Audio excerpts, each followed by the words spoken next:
All right, good evening, ladies and gentlemen. Glad to have you here. We are broadcasting from Frank Irelan Field. This is Matt Baker along with our friend E.J. Lamb. Say hi to the people, E.J. Hello, everybody. It's time for some playoff football. Absolutely excited to have playoff football tonight. Here at Clinton-Massie High School hosting the Dayton Northridge Polar Bears. So you're going to see Falcons against Polar Bears. Either we're going to fly away from them or they're going to maul us, one of the two. So starting off tonight, we're going to talk a little bit before this game gets started about the playoff expansion. Many people have seen a lot more teams in the playoffs this year. So, EJ, tell us a little bit about that 16-team playoff and what you're seeing out of the first initial week matchups. Well, a lot of extra teams going to get in this week, so that is great for the fan base. However, we have a rainy night like this, and as we look across the field, just maybe 2 or 3 dozen fans have come so far. So it's good for the schools, obviously, that are getting in. I think a Waynesville at 5-5 that's getting in, but they're playing a big Division I juggernaut in Wyoming tonight. But it's great for the schools, great for the fans. And but, again, it'll take a little bit longer to work through these playoffs if you're Massey, but I'm kind of looking down the road here in a few weeks for maybe Wyoming and Massey, and that could be a showdown here before long. Yeah, it does add another ripple, we'll say, in the lake here as far as getting into the state championship game. Now you have to win 6 games to win a state championship rather than 5. OHSAA has kind of made no bones about it. They've lost a lot of money over the last couple of years with COVID, so they added this 16-team per region playoff to make sure they can support the money that's needed and hopefully not pass on that cost to schools. So if they make a little money this round, that'll help them not be able to expand that or push that off on the schools, and we appreciate that. But you do see some odd matchups. You can see in the Division I, you had some 0-10 teams making in, 3-7 teams making in, and they're taking on teams that, like you said, are 10-0 and 9-1. And that's a bit hard to see 0-10 team making in the playoffs. So. Yeah, and it how much does that benefit the students as well and the student athletes that are going to be a part of that? So it'll be an interesting matchup for some of those other games. We're going to try to keep you up pace with those. Some of them we know by chance. Our East Clinton is going to be facing Roger Bacon, the number 2 seed, over in D5, Region 20. Also in that region is Blanchester versus Marymount. And then our friends at Waynesville drew the short straw. Wouldn't you love to see an upset, though? Yeah. Number 1, Wyoming is taking on Waynesville at Wyoming. So we'll keep you updated on those games as best we can. Of course, we're going to look forward to a great game here tonight with the Dayton Northridge Polar Bears versus the Clinton-Massie Falcons, the 7-3 Polar Bears. So congrats to them, a good season. They actually finished second in the newly formed 3 River Conference. So that is a new conference that everyone joined this year. So the 3 River Conference is made up of Bethel, Covington, Sidney Lehman Catholic, Miami East, Milton Union, Northridge, Riverside, and Troy Christian. Had a great 6-1 run in the conference, only losing to Milton Union at 7-0 and 7-3 overall. So it's been a great season for them, especially within this new conference. What do you think as far as the play that they've had so far? Well, it's been a good run for Northridge thus far in this new form conference. Milton Union coming out a perfect 7-0 in the conference, 9-1 overall. And that was one of the last losses that Northridge had. A pretty big loss for them. But besides that, Northridge had a really good season. This league has been pretty productive, and I think they've enjoyed having that league. Some new names that you don't hear a lot. But so far it's been a good season. Yeah, up until that Milton Union game, I was able to talk to Bob Smith, the head coach for the Northridge Polar Bears. He said that up until that Milton Union game, they had an undefeated season within 12 points. Within 12 points, that's all it was. Yeah, both within a touchdown in both games that they lost. So they were in every game and then kind of got it handed to them from Milton Union. But this Northridge team is I mean, we've spoke of, week 1 matchups in times past. They're not playing a 2-8 team tonight. They're playing a team with a good running game. They're playing a team that has had a pretty good season, and they want to come in here and play spoiler tonight here at Frank Irelan Field. Yeah, finishing second in the league is a compliment to them, especially in the new conference. They also had a great run in their junior high. Both 7th and 8th grade were league champs. So the coach was saying that they've seen some success in those lower grades, and they're hoping that builds up. Yep. He also feels very confident that the cupboard is not bare. This junior class that he has right now is very strong, and they also were junior high champions and some other lower-level champions as well. So they feel like they're putting together a nice program here. Compliments to Coach Smith. Coach Smith has been there. You ready for this, ladies and gentlemen? This young man has been there for 38 years. Young man. He's been teaching 38 years. That's awesome. He's been coaching football for 38 years. He has been the head track coach for 38 years. So I said, Coach Smith, when does your wife see you? I mean, if you're a football coach, he was 20 years the assistant under his mentor, the gentleman he actually played for in high school. Then he took over 18 years as the head coach, and 18 years in a run, as we've seen Coach McSorley with over 20 years here. I mean, that is hard to do in high school football, especially successful high school football. So Bob Smith, he's doing all the football stuff probably June until, we'll say October. Then he takes a couple months off. Then he's right into track. And I said, does your wife still like you? Just how she likes it. Get out of the house. Exactly. And I think that was what he was alluding to. Now, I'm sure that they have a great relationship, but I think he was just joking, saying, I think that's what has kept it so strong. So he comes in again 7-3, 6-1 in the league. They had 313 points for and only 169 points against that. That means there's only 2 teams in the league that gave up less points. So I'm interested to see what they'll show us on defense tonight. Yeah, and they're going to have their hands full with this running attack, Clinton-Massie. Of course, any school that faces them in the playoffs is going to have their hands full. So this will be a true test for them. And you can start on defense with this linebacker. As we talked just a few minutes ago before we came on air, 160 tackles by this linebacker, Jeremy Henry of Northridge, leading his division and looking just like a phenomenal linebacker. Sacks, he's second in the league with 8.5. This kid's a beast. Yeah, absolutely. It's going to start and end on defense with Jeremy. I think Coach obviously said what a great kid. He is a leader. He's a captain. He's a high GPA guy. He's a guy that starts there in the weight room and leaves the last one out. And to say 160 tackles, unbelievable. Wow. To say you have 8.5 sacks from the linebacker position. And I will also compliment Colton Trampler. He has quite a few sacks from the linebacker position as well. But interceptions, he's tied for the league lead with another Northridge kid for 5 interceptions, and you're doing that all from the linebacker position. Yeah, and when you look at these stats, you see him leading in every one except for one, and there he's second. Like, this is the real deal. This guy's he's gonna have to lead this defense tonight because they're gonna face that running attack of a Massey team that's been there, done that, and they got 3 phenomenal running backs and Dalen Maple that comes in and runs some as well. So they're gonna have his hands full. But I'm really excited to see this. I don't think this is just a complete pushover tonight, as we faced in the past, and good for Northridge to be able to, that coach 38 years. It's good for teams like that. I'm happy for them. The 2-8 teams, 0-10 teams. I'm not necessarily. I don't know about that, but good for him and good for this program. Yeah, he mentioned in the interview this week that Dayton Northridge actually went to watch a Clinton-Massie versus Kenton playoff game. I think there was a time in the program where things weren't working as well as he'd hoped, and he wanted to show his boys what playoff football really likes. He actually took them to Dayton Welcome Stadium. It was a nice event for everybody to kind of have camaraderie, and they watched Clinton-Massie play Kenton. I believe that was the Matty Mock era. Yeah, man, he could throw. I bet it was impressive to watch, but I think he understood this is what you have to do to be a playoff caliber team, and now they've made it. They're a playoff caliber team, and he's looking for success again as that junior class and those younger classes grow up. It'll be interesting on the offensive side of the ball. He has a true threat when it comes to Cavante Turpin. Cavante Turpin, are you ready for this? In 10 games, has 1,624 rushing yards. Very nice. That's unbelievable. That's a fantastic season. He wants to add to that, obviously, tonight, but 1,624, averaging over 160 a game.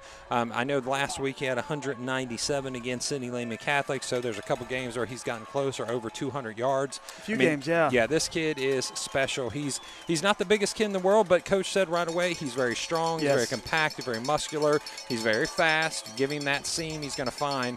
And what I called earlier today the thumper of the group, the thumper is Jeremy Henry on offense as well. He runs the ball almost as many attempts. He had 103 attempts, 157 for Turpin. So he has 723 yards, averaging 7 yards with 11 touchdowns. So nice running attack. Yeah, you kind of have that thunder and lightning or kind of the thumper and the speed. So, it'll be a nice little twist between the two, I'm sure. And Coach makes no bones about it. They're going to run it first.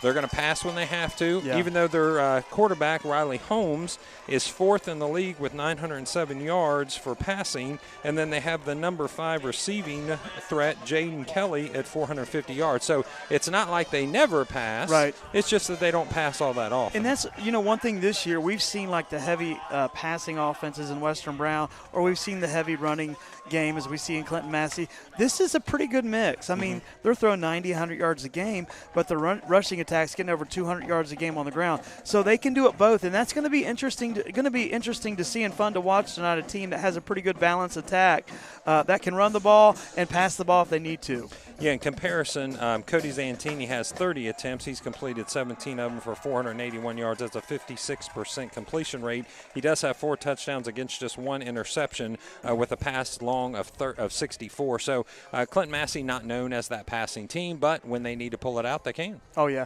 and that's what we've said about Cody all year long. He doesn't need 10 passes to get in rhythm. He can roll back, 1 pass, hit you right in stride. So they may do a little bit of that tonight. I doubt you'll see a lot of passing. It is Clinton-Massie we're talking about. But when Cody needs to dial it up, man, he can dial it up. And he's a senior this year. He's waited for this moment. Right. He's ready to roll with these guys. Yeah, we want to mention briefly the Northridge captain. So captains for the Polar Bears, number 10, Riley Holmes, number 15, Jeremy Henry, number 5, Jaden Kelly, number 59, Jesse Smith, an offensive lineman, number 11, Jalen Holloway, which is their return threat, and number 1, Cavante Turpin is also a captain. So excited here. We've got Clinton-Massie to receive. Northridge will kick off here in just a moment. We're looking as the clock sets to 12 minutes exactly. A little rainy tonight, Matt, it too, is. So that may make the ball a little bit slick tonight. Yeah, I think, mistake-free, clean game is definitely what they want. And this is going to start with the kickoff that goes to Carter Frank. He finds a little seam. He's able to find an opening. He does twist and move and gets down to the 40-yard line. Can't be mad at a 25-yard return to start the game off. Nice effort there by Carter Frank. Nice effort. As you'll see, the Massie running backs, what impresses you about them is the first quarter, as hard as they run, because they have 3 or 4 good running backs, they're running that hard and fresh in the fourth quarter. Yeah, we've noticed that. We've mentioned before how Colton Trample seems to get stronger as the game goes on, not weaker. So he's a beast. We're looking forward to him running in the first quarter, but we're more than looking forward to seeing him running in the fourth quarter. So this is the double slot look with Colton Trample in the backfield. It goes to Colton Trample quickly, tries to find a crease. He's after about a 3 or 4 yard push, he's going to make it a 2nd and 6, it looks like, from the right about the 45-yard line as the ball spotted. So as you said, rainy conditions, turnovers could be a factor tonight as Keegan Lamb comes off the field and Blake Ireland brings in the new play to Cody Zantini. Cody Zantini, again, your captain, your leader on offense, running out of the wishbone this particular time with your tight end to the left side, single receiver to the right. Ball goes to Carson Van Hoos. He finds a crease. He waits on his block. He's able to pop loose. Yeah. Then he's going to come down at the 46-yard line of the opposing Polar Bears. So a nice first down run there by Carson Van Hoos. And they're just working on ball security. Both players have got that ball wrapped up on this rainy night. And they're going to emphasize that. That first run by Colton, you see that line, you think, as I've always said, it looks like, well, they're going to get a yard or 2. But that offensive line gets such a push.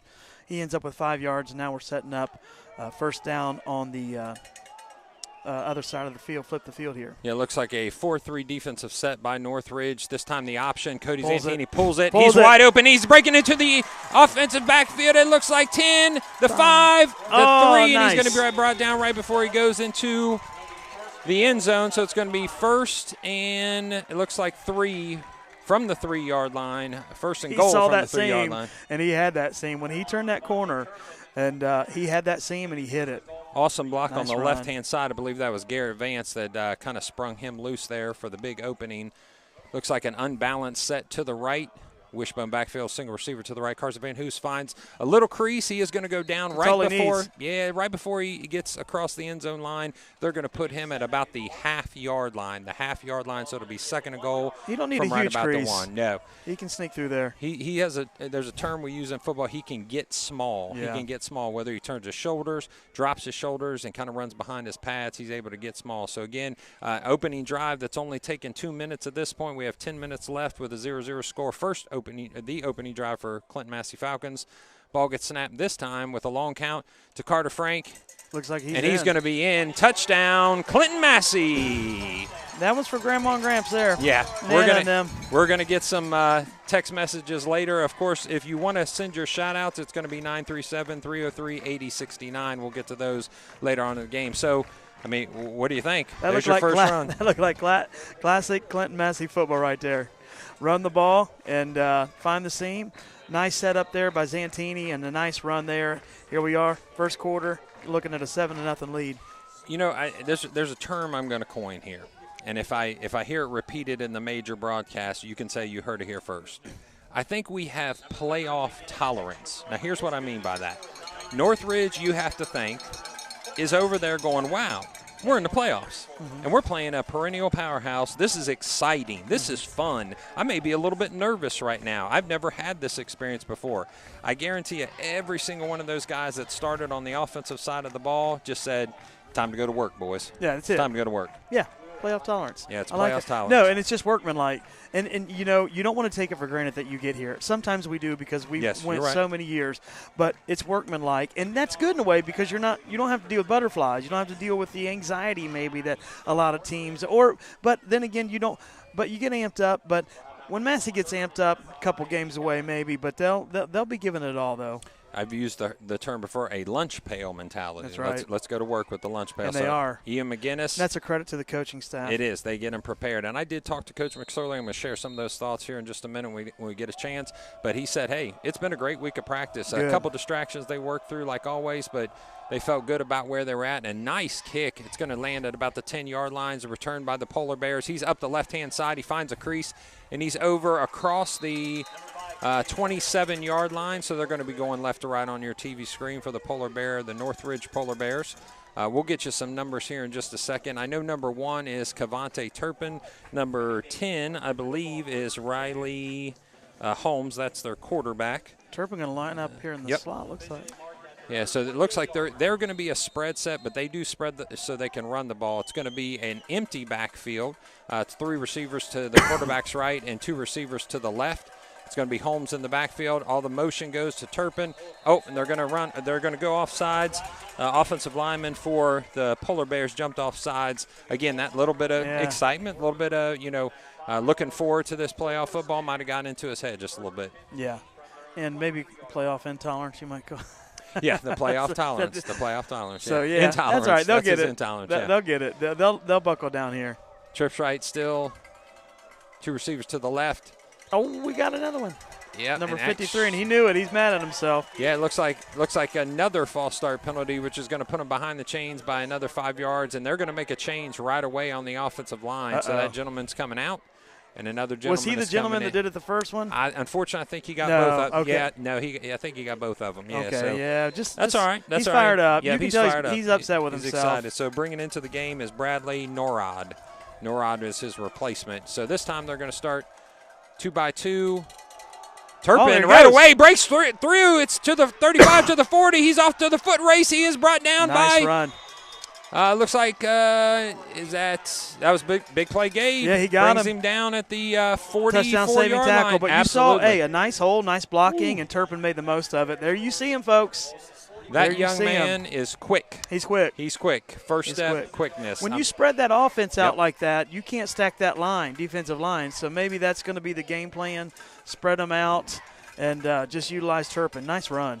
Trips to the left, 2 receivers to the right. Turpin motions into the backfield. Poor team. You kind of feel for him. Yeah, it looks like they're having a little trouble with this motion set, which is causing for a long count.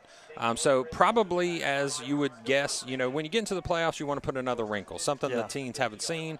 So at this point, they're probably tried a little something this week, and so far that's been 3. But when you got Turpin, he can make up for that Yeah, he quick. can make up for those yards, as he did on that last run. Fantastic nice run by that young man. So out of the pistol set this time with Turpin behind the quarterback, a 2-by-2 look.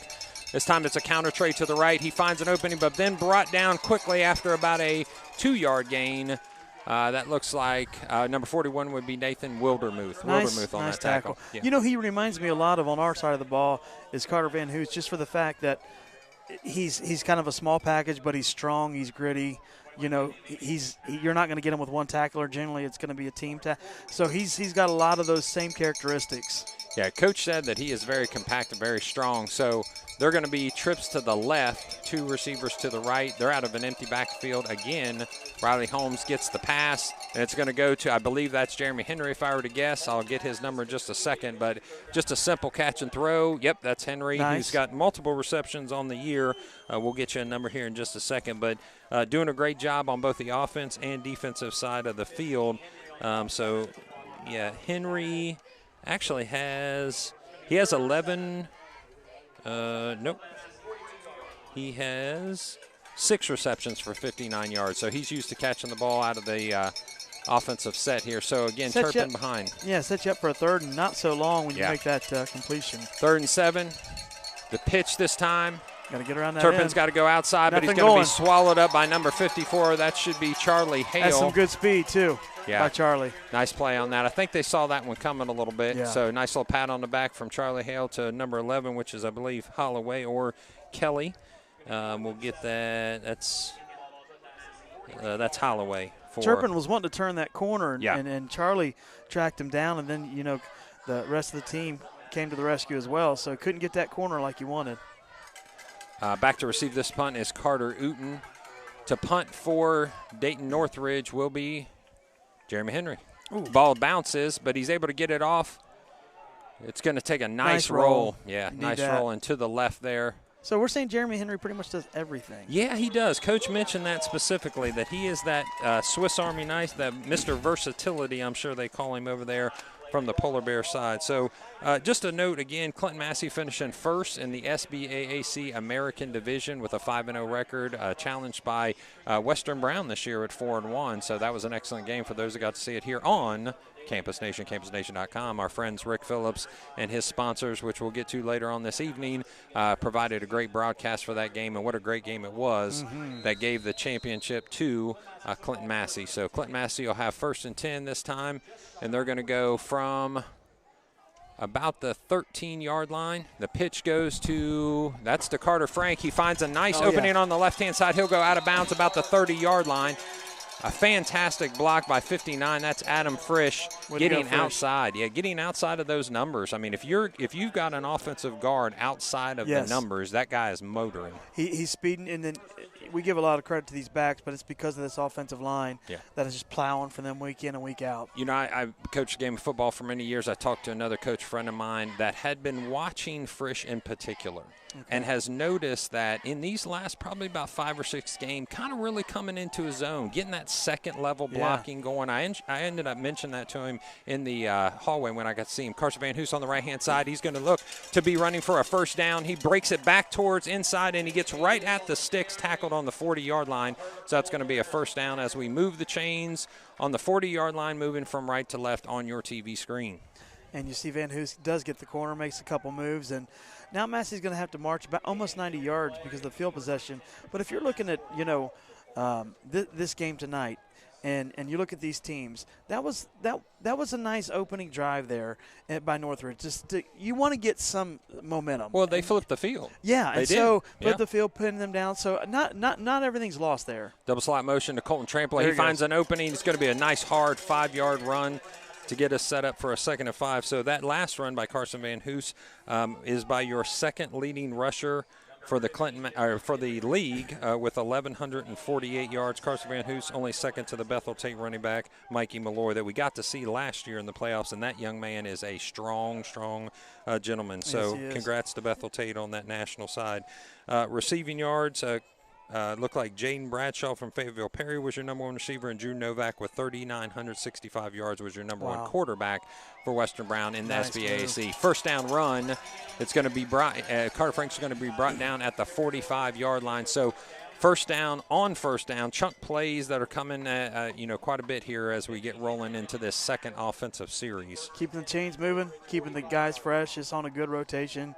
Van Hoos, Trampler, now Frank, and it's the ability to stay fresh. When you run this many plays, everybody can get 20-plus carries a game. So, but they're all fresh. You don't have to run anybody 35 times. Yeah, Clinton-Massie likes to balance their offense when it comes to carries. Carson Van Hoos does leave the team, and here's a pass to Carter Frank. He's able to bring it in and get brought down at the 35-yard line. As you said, he can pull it out when he needs to.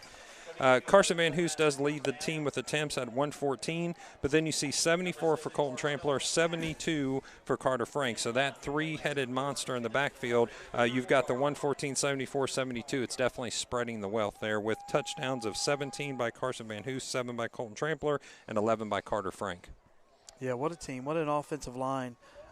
That's just, like you said, Frisch, the cream is rising to the top. They're just coming to – that's when you want to gel. It's during playoff time. Yeah, you want to be interesting that you say that. Nice so the run to Carson Van Hoos. He makes one man miss. He's out to the right-hand side on the 20 numbers. Does a spin and goes down at the 16-yard line. He said, I see you, Cavante Turpin. I'm going to try to do it. But nice tackle, open field tackle there by Turpin. You know, you had mentioned specifically cream rising to the top. So I talked to Coach McSorley today as I interviewed him, and he said, we want to be on an upward trajectory right at this time, meaning we want to play to the best of our abilities, not down to any opponent. And tonight, definitely, they don't have a down opponent. They have a 7-3 Northridge team that's come ready to play.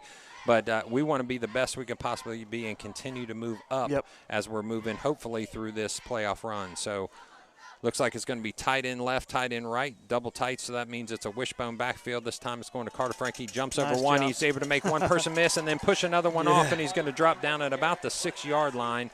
They're going to move the chains and make it 1st and goal from the 6. So just, I mean, it's everything classic Clinton-Massie that you like to be. If you're an old-school football guy, if you're 3 yards, 6 yards in a cloud of dust, you're eating this up. Or 10 yards. Yeah, we'll take the 10 yards. Yeah, it's quite essential Clinton-Massie tonight. In the rain, you don't want to do too much and show too many wrinkles round one either if you're Massie. Yeah, they feel that, you know, if they can, you know, be able to push through this game, which we got a lot of game left, they're looking forward to maybe seeing another Waverly rematch from last year, maybe eventually seeing either Valley View. And that's going to be an easy trot-in score by Cody Zantini off the left-hand side, fakes the handoff, running that option look, and scores from the left-hand side to the left-hand side of the end zone. So it's going to be another score with 3:46 left. It seems like a fast quarter already. We're at 3:46, 13-0 with the extra point coming. Moving right along here.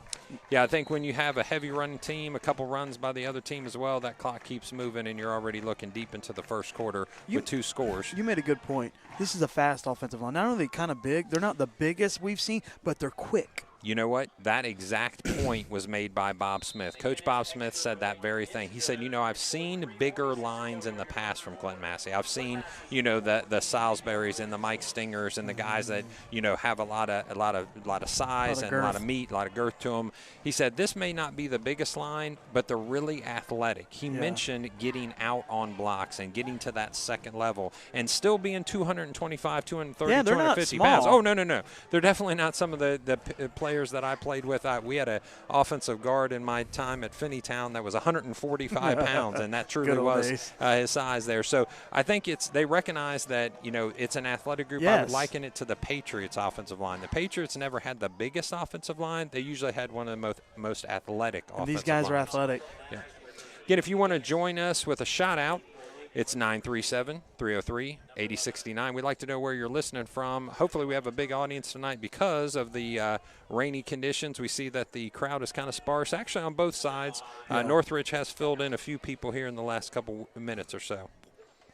Yeah, I had a few people texting today, said you guys calling the game tonight. Might just stay in out of that rain and watch the game. So. Absolutely. We appreciate those you tuning in off of campusnation.com. YouTube, go to Campus Nation. So you can pick up this game. Tell a friend, please. Kickoff by Ian McGinnis. Another fantastic kick. That's all the way driven to the 5-yard line. The 3-yard line comes back up. The tackle for Clinton-Massie. That's a nice run back, actually, down to the 30-yard line. A swarm of Clinton-Massie Falcons do take him down at the 30-yard line. That is number 5 for the Polar Bears, and number 5 is Jaden Kelly. Yep. So Jaden Kelly. Yeah, they're the 4th or the 5th leading receiver for the Three Rivers Conference, and also a return man, somebody that Coach said that we need to keep an eye on for the rest of this game. Remind me of Darren Sproles. Yeah, little Saints. He's quick. Return man, little slot receiver. So this time, Clinton-Massie is going to bring their defense onto the field with a 14-0 lead with 3:38 in the first quarter. 4-2 look Need a score by the Clinton-Massie Falcons with Cody Zantini dropping in the defensive backfield. Oh, and he's swallowed up immediately, but he's able to bounce off and then comes down.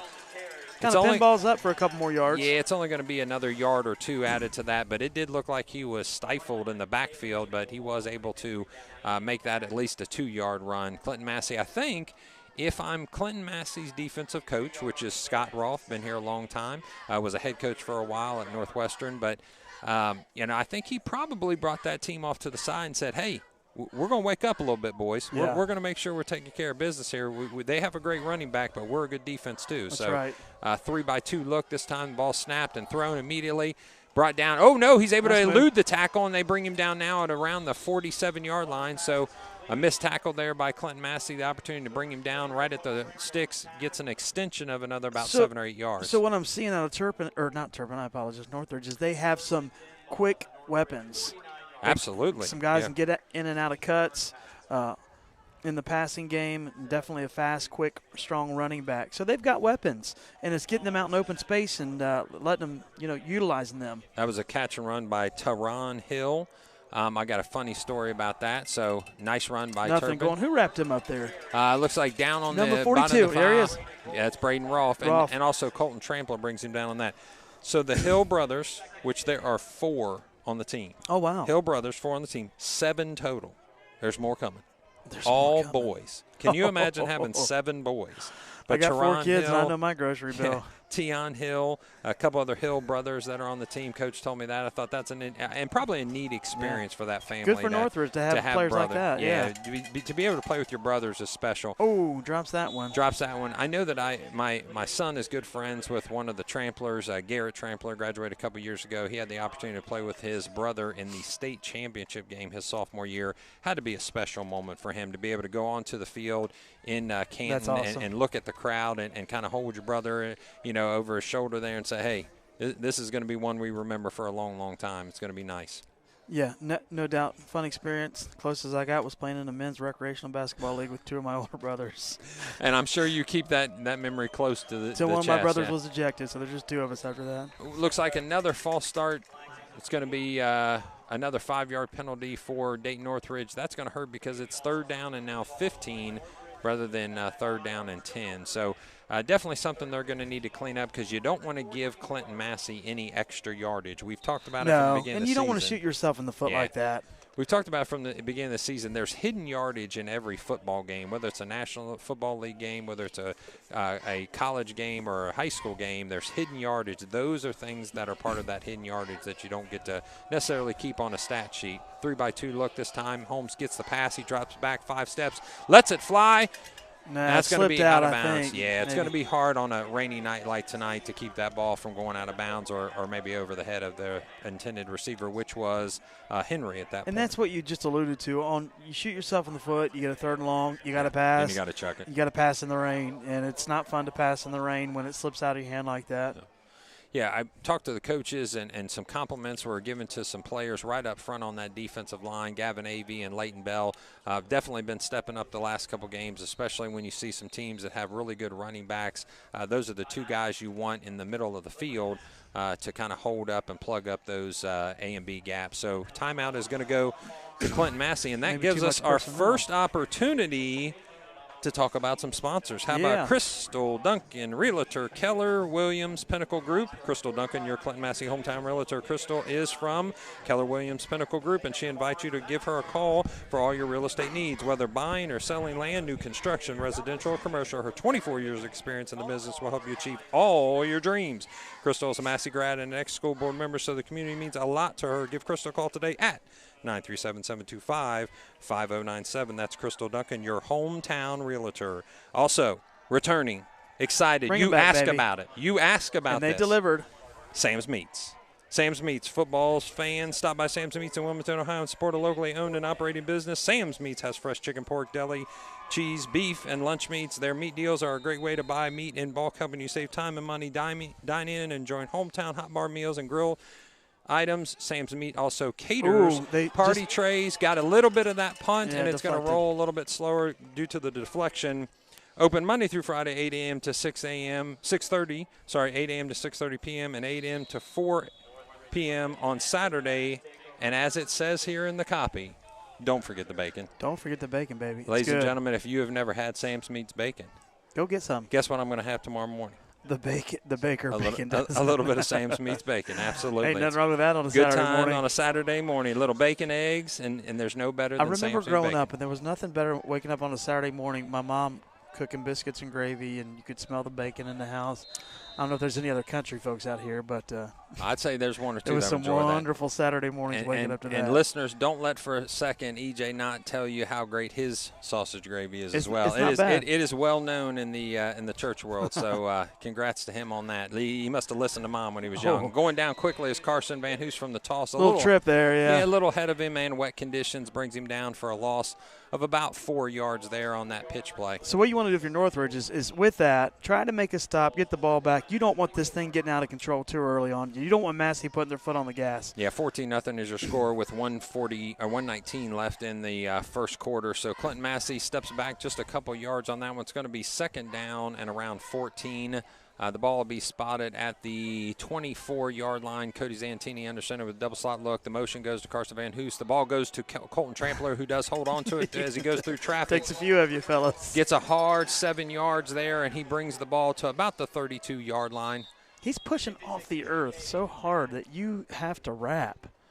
It's because, as the coaches say, and as the opponent coaches say, that young man has tree trunks for legs. Yeah, I mean, you mentioned girth. And he's quick, too. He's got some girth in those legs. So, as Coach McSorley mentioned, when you're tackling him in the first quarter, you got all this energy and you're excited and you try to wrap up his legs and you think, wow, he's kind of strong. But in the fourth quarter, you're tired, and he's still running hard, and you go, wow, he's really strong. Still fresh. Yeah, exactly. So it looks like an offensive backfield. That's a wishbone with a tight end to the right. The pitch goes to the right. Carson Van Hoot finds a lot of green grass on the right-hand side, makes one person miss, cuts back inside to a first down run that's going to stop at about the 41-yard line. He stops, changes directions with that cut, and gets the extra yardage. What a run by Van Hoos. In the open field, he's dynamic. And if you can do that on these conditions, that's pretty impressive. It's pretty impressive. It's wet out there, ladies and gentlemen. If you haven't been outside in a little while, this turf is soaked. So with just 17 seconds left, I believe they're going to try to get one more play off before the clock, but this is going to be tight. Nope, it looks like they're going to hold off and start in the second quarter, flipping the field. And with we'll see. Yep, actually it looks like they are going to try to get this off. They're going to hard count them and try to get them to jump off sides. And this time it's not going to work, and they're going to be able to end the first quarter with a 14-0 lead for the Clinton-Massie Falcons. We also want to thank our sponsor, Liberty Savings Bank. Liberty Savings Banks can save you time and money with historically low mortgage rates and the state-of-the-art online banking. Our team appreciates the coaches, teachers, and administrators for the work they do today to build the leaders of tomorrow. We would also like to thank our employees that are dedicated to making our community great. Find out what we can do for you at libertysavingsbank.com. Also, as always, thank you for tuning in. Stay up to date with all your broadcasts, upcoming and archived. Make sure you like the Campus Nation Facebook page and subscribe to the YouTube channel. Campus Nation fans, Campus Nation looking for additional sponsors to support the 2021 Clinton-Massie High School football playoff season. Contact our friend and yours, Rick Phillips, at 937-527-6674. That's Rick Phillips, the man, the myth, the legend. 937-527-6674 to sign up, or message the Campus Nation Facebook page for more information. Campus Nation will be broadcasting the University of Toledo Rockets at the Ohio State Buckeyes club football game this Sunday. So tell me what club football is. Yeah, our stream will begin at 11:45, so be sure to tune in on Campus Nation. I got to watch a club football game, Wright State versus Ohio State. Honestly, it's not the official team. It's a club just like anything else. So Cody Zantini, this time he's going to pass. The pass goes to number 4. No, that's Carson Van Hoos, number 6. So right at the 50-yard line, the catch, and then immediately out of bounds. So club football is just all the guys that maybe didn't make a team, certain plays, didn't want to play in college, but they still want to play the game. Cool. They get together. It's good. So it's just normal 100-yard football. Oh, yeah, yeah, everything. Cool. I mean, I think most of the rules, if not all the rules, are identical. It's just the team members are people that aren't officially on scholarship. You ever see any players and they're like, man, this guy should be playing? I'm sure they've caught one or two. At times before, yeah. Wow. That's awesome. Yeah, so Campus Nation is your place for Ohio State club football. If you want to join them, it'll be this Sunday versus the Toledo Rockets. So this time you get a double slot, single receiver to the left. Snap goes, the handoff goes, the pitch goes to Carter Frank. He finds a seam outside and goes out of bounds at about the 43-yard line. So that's going to be a first down run. It was only 2nd and 1. So first down run as we started this second quarter, just 13 seconds in with a 14-0 lead by the Clinton-Massie Falcons. So just tell us, give us a recap real quick of that first quarter. Well, I want to say this real quick about Cody. I've been watching some NAIA college football. Running the option is not easy on a quarterback. Making that decision, when to pitch, when to pull the defense in, kick it out. Cody does a masterful job. And I've been watching some football of some teams that quarterback that can't run it as good as Cody.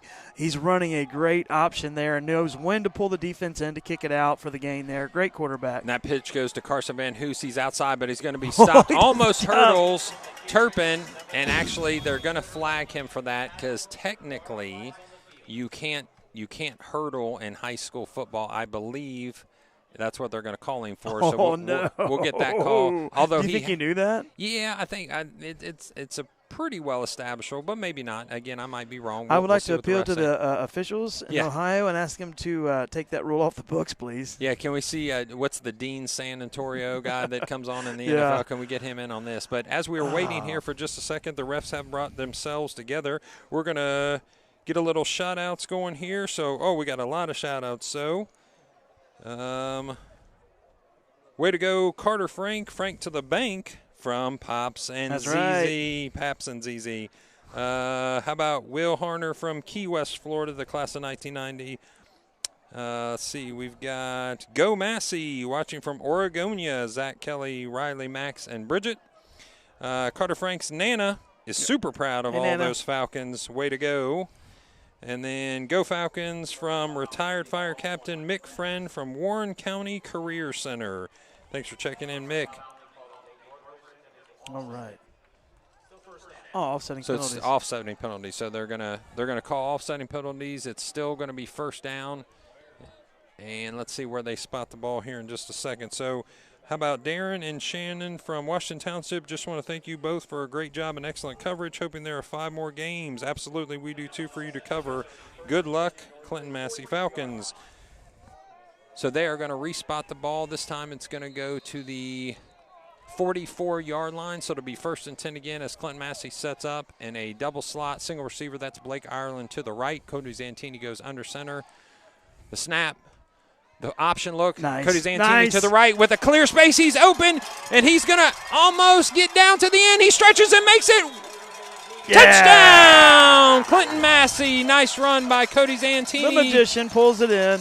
Makes a little house call on that one. Taking it to the house is Cody Zantini from that 45-yard line. So that's Zantini a 45-yard. The great. He is. He pulls it in from him, finds the seam again, and goes for, nice touchdown run Nice run there. Clinton-Massie is kind of known for running that fullback over and over again, and I'm sure Coach Smith has said we got to stop him. As soon as you try to stop the fullback with the option look, Zantini takes off on you. Showed speed.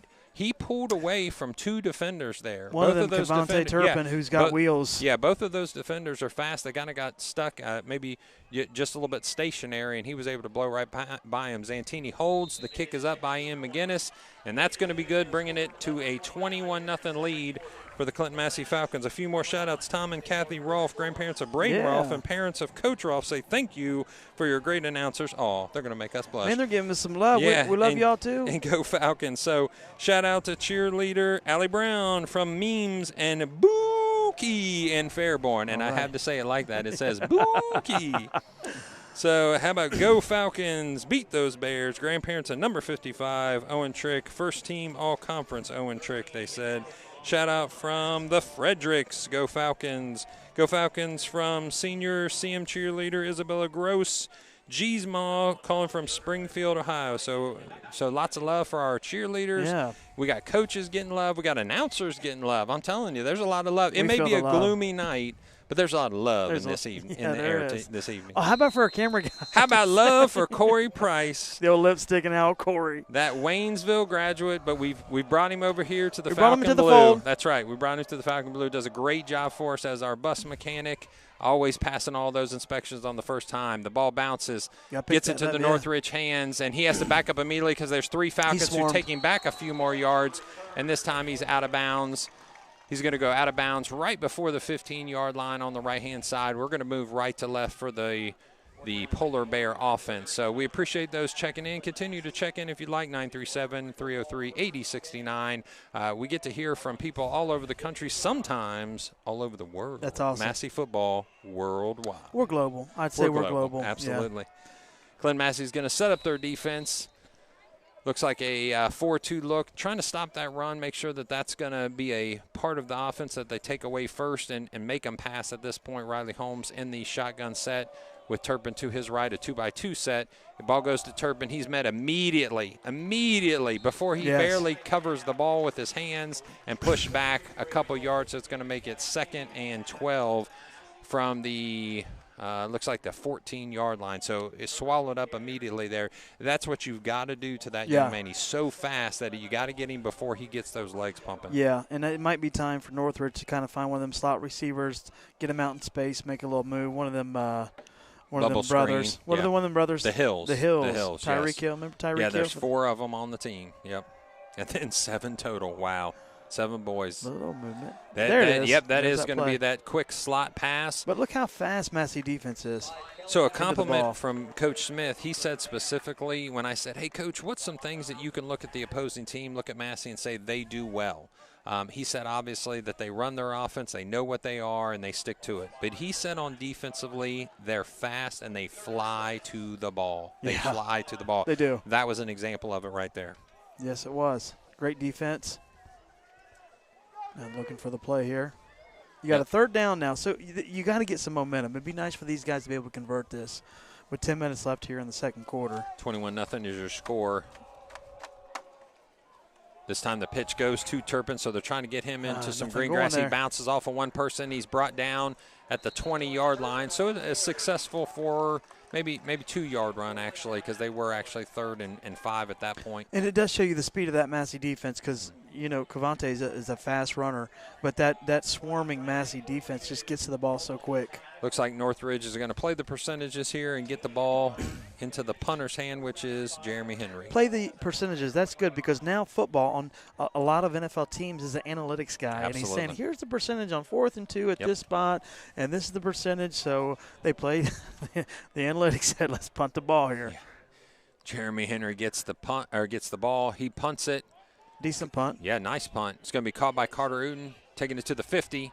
He makes one man miss, goes out to the 45. He's going to break the 40, 35, 30, 25, 20. He goes out of bounds, and a nice return by Carter Uden. Yeah. That was a nice, I mean, basically just eluded a few defenders, got to that right-hand side of the sideline there and took off. Nice Analytics speed. didn't tell us there's going to be a 30-yard return there, I guess. Nice job, Carter Uden. And if you're Northridge, that's a little bit of a press on your back. That's because, a dagger there. I mean, you don't want to give them an 18-yard field. No. You know, that's not what you want to do for Clinton-Massie. So you're hoping to flip the field. And we do want to give you a quick update. It looks like 24-0 is your Wyoming-Waynesville score. And unfortunately, that's for the blue. Wyoming's got 24. Waynesville has nothing. So hopefully we'll get you a couple Blanchester and East Clinton scores here when we get a break. Offense is set up in the wishbone. He fakes. He throws. Dawson Conley gets another couple yards after the catch. He's going to be brought down out of bounds at the 6-yard line. So this is what Coach Zantini had mentioned to me. Some nights it's all working. Yeah. Well, and he wanted to get some passes in. Good. He told me that, Wilmington, he didn't get as many pass attempts that he'd like to. The game kind of got out of hand kind of quickly. 35-0 was the final score last week. Cody Zantini, running the offense like he did. There was some quick and easy scoring there at the beginning, which didn't allow him that passing opportunity. He's taken a couple of those shots already tonight. Goes to Carson Van Hoos, open on the right-hand side easily. Another call to the house. Carson Van Hoos, number 6, with a touchdown. And if you're Northridge, your knees are getting a little bit shaky at this point because you feel they're like getting it's wore stretching. down. That defense is already getting a little wore down here early in the game. And so it's Massie going to pull out to looks like a 28-point lead. These guys they're clicking tonight. And sometimes when one thing works, everything works. And it's just one of those nights everything's working. Yeah, Coach McSorley said, as we mentioned before in the broadcast, that it's more about doing the best they can do than necessarily whatever opponent they play. They just want to be better as they end the game than when they started the game. And right now, I'll be honest, like you said, EJ, everything's kind of working. So this time, a PAT attempt by Ian McGinnis is up. That looks good. So it's going to be 28-0 with 9:02 left in the second quarter. And if you are Dayton Northridge, you got to get some first downs. You got to take some time off the clock and move these chains. Yeah, you got to get some points. Man, it'd be great for them to be able to get, even, if they can't pull it out, some confidence, because you said a lot of juniors in this program, they need to get some confidence, get some points on the board so that, they can come back with some confidence going into next year. Absolutely. We got a couple more shout-outs here. Also from the Fredericks, they say Toby is the GOAT. I believe that's to one of our players, Toby Hayes, on the sidelines there. From Papaw Jim watching Big Play Gabe. That's right. From the farm tonight. Hey. Mamo and Papaw Regan checking in as well. And that's a shout-out from Gavin Hunter and Marshall Hunter playing in their first playoff game. So congrats to those young men. Let's go Falcons. So, again, 937-303. 8069. If you want to tell us where you're calling or where you're watching from, we appreciate it. We appreciate the broadcast done by Campus Nation, the free broadcasts. With all of our lovely sponsors, we're able to offer this free of charge where others are charging, and we appreciate that opportunity that Campus Nation gives us and our sponsors giving us. Looks like he's able to break a few tackles. This time he goes down at about the 42, but it's going to be yellow on the field. Clinton-Massie is able to stop him before he gets too far away, and but a nice we're going to see what this is. Nice return. We'll see what they say here. We'll set up on defense. Clinton-Massie is going to bring out with a 28-0 lead as they decide what the laundry means here, and we'll find out in just a second.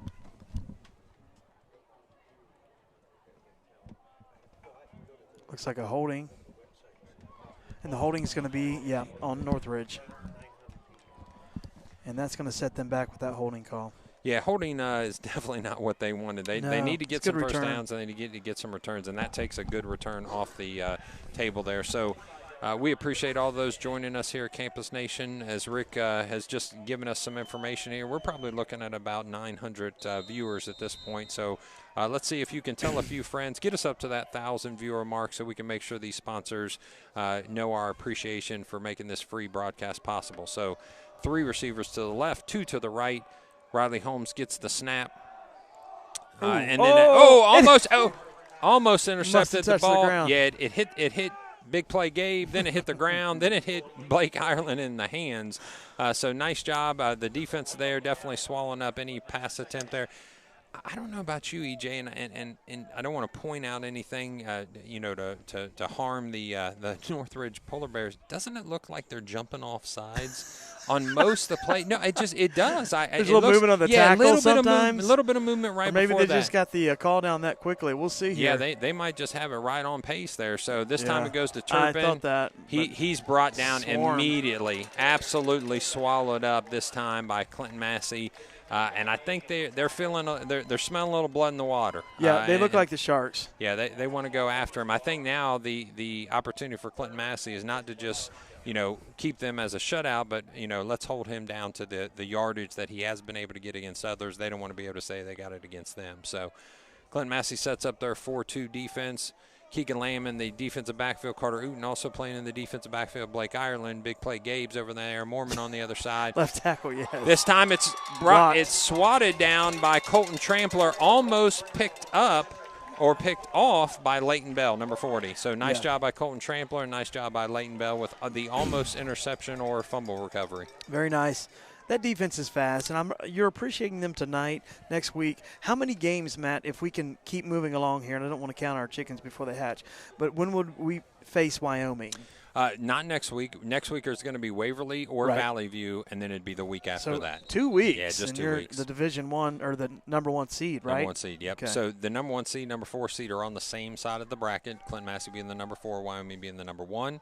2 and 3 on the bottom side of the bracket, which is Eaton and McNick. So you could see those 2 teams later on as well. So Clinton-Massie has to at least get through this game for sure. Hopefully have another home playoff game next week as planned. The ball bounces. It's skipping a lot. Yeah, Jeremy. I think the wet hands, wet ball. Carson Van Hoos gets it. The possession bag goes down. Dances goes out of bounds. He's able to get about a 10-yard return there. So Clinton-Massie is going to start with actually some of the poorest field position that they had all night, and that's still the 45-yard line.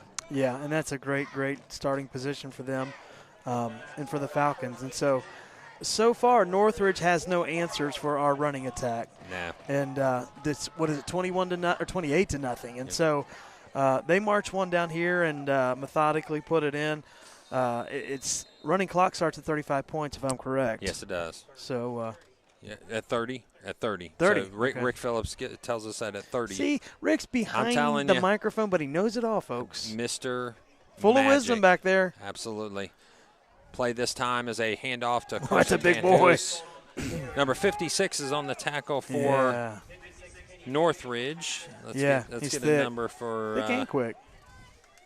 Number 56. We're trying. How about number 56 is Kenny Page. Oh, Kenny Page. Nice tackle by Kenny Page. 5'11", 270. Yeah, he's a big boy. Nice. There's a hole. Carson Van Hoos nice. Finds an opening. And if you didn't notice, ladies and gentlemen, that was a shotgun snap. That was a single running back in the backfield. Wildcat. And that is some laundry on the field, it looks like. We're breaking out the playbook on this game. Yeah, I think this is they're grabbing their flag. They're going to point. And they're going to be a face mask call. Okay. That's what it is. So it's going to go against Northridge. Again, just giving that 5 yards up on the end of that run, which gets it a first down. And we're going to set up 1st and 10 at the 26-yard line. Again, shotgun snap. You got Colton Trim to the left as an extra blocker. Carter Frank in the slot over here to the right-hand side. Goes to pulls it. Ooh, gets a Cody little pop Zantini takes a nice shot, but gets up immediately. He's tough. No worries there. So they were running the option look or a zone read out of that shotgun set. He does a good fake. Yeah, he does a really good fake. So this time we're gonna flip the slot over to the left. That's Carter Uten to lead the slot. Carter Frank behind him. The pass to Uten. Oh, he's gonna let up it and rip. out. It's out of bounds. So it's going to be a passing attempt there for Cody Zantini. One of the longer pass attempts that we've seen all the way through this year. So.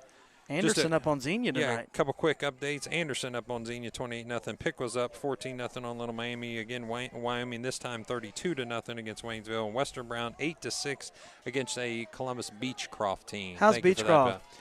I don't know, to be honest with you. Carter Frank with a pitch to the left-hand side, wide open. He's able to cross the 10. Oh, there he is. Into the corner of the end zone for a touchdown, Clinton-Massie. Nice run by Carter Frank. He's your combo guy, I've always said. He's got speed and power, which they all kind of do, but he's just that nice, marriage between the two. Great running back. I'll tell you, ask and you shall receive. I said get us over 1,000 viewers. How about 1,129 Way to go. Yeah. I was going to tell my son who's at a ladies' event in our church. He's with his mom. Yep. So he's got the little tablet. I was going to tell him, go get mom's phone and pull it up on that too. Put it on there as well, yeah. So we appreciate all those watching. 1,129 people already this evening has joined us on Campus Nation. Join us at campusnation.com for Clinton-Massie football, hopefully next week as well. Sending shout-outs to band director Kristen McLean and the Marching Falcons, who will be competing at State November 7th. Looking forward to making my trip to Indy. It's a fun time for my wife and I to go see the band at the Lucas Oil Stadium. It's an unbelievable venue for them to be at, and what an opportunity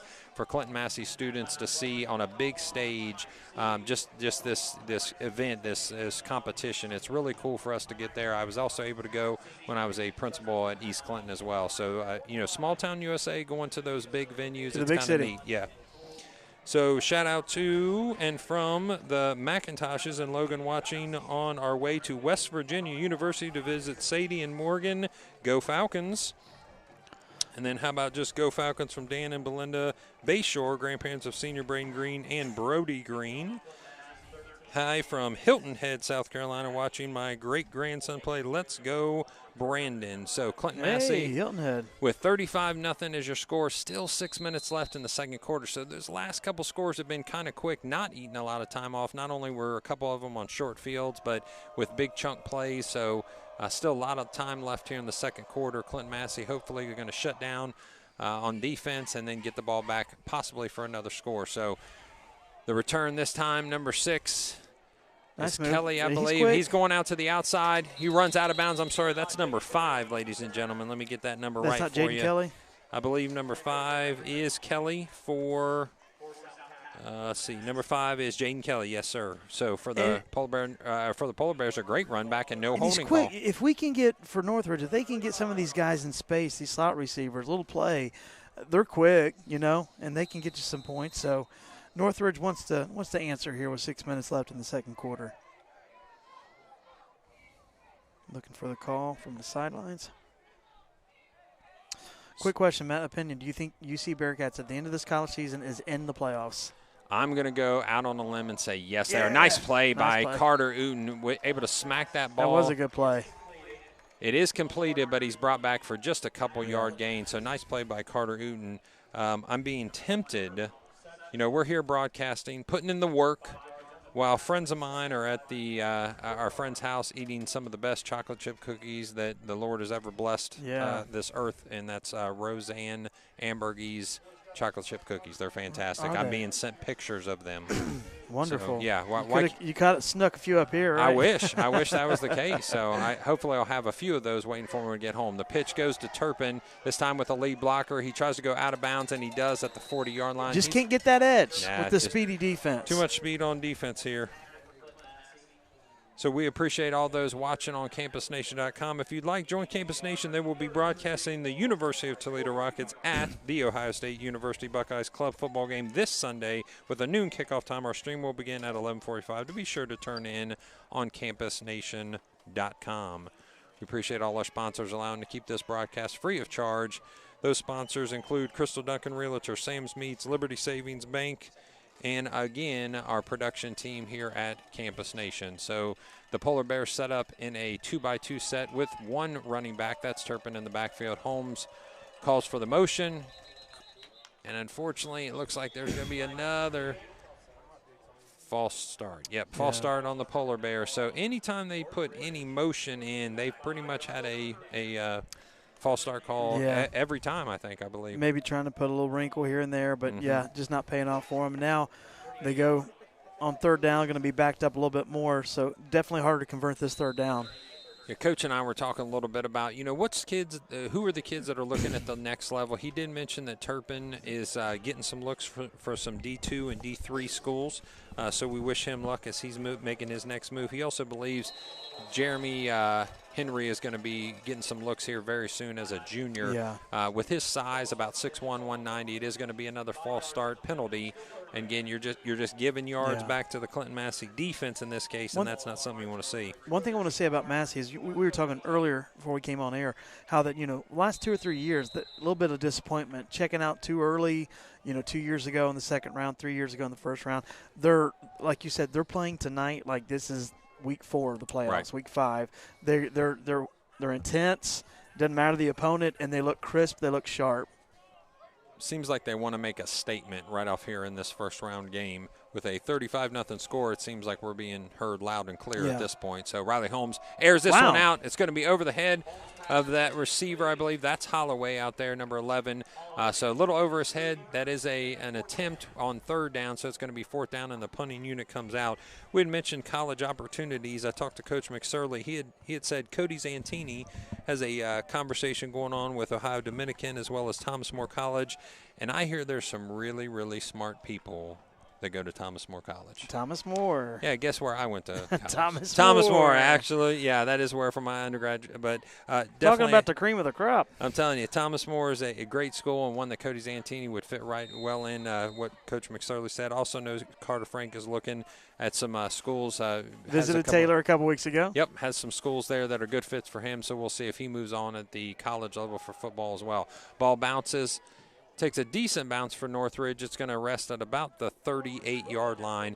So Clinton-Massie is going to have at least more than a 50-yard field this time, hopefully being able to punch it in for a 42-0 score before the halftime. So this time it's 5:18 left in the second quarter. 35-0 is your score. As I talked with Coach McSorley this week, and I said, Coach, what are some things right now that you feel like you're doing really well? What are the things that you're kind of hitting on all cylinders? He feels like they're running the ball real well. They have the line is kind of gelling together. Everybody's kind of believing and working through that system.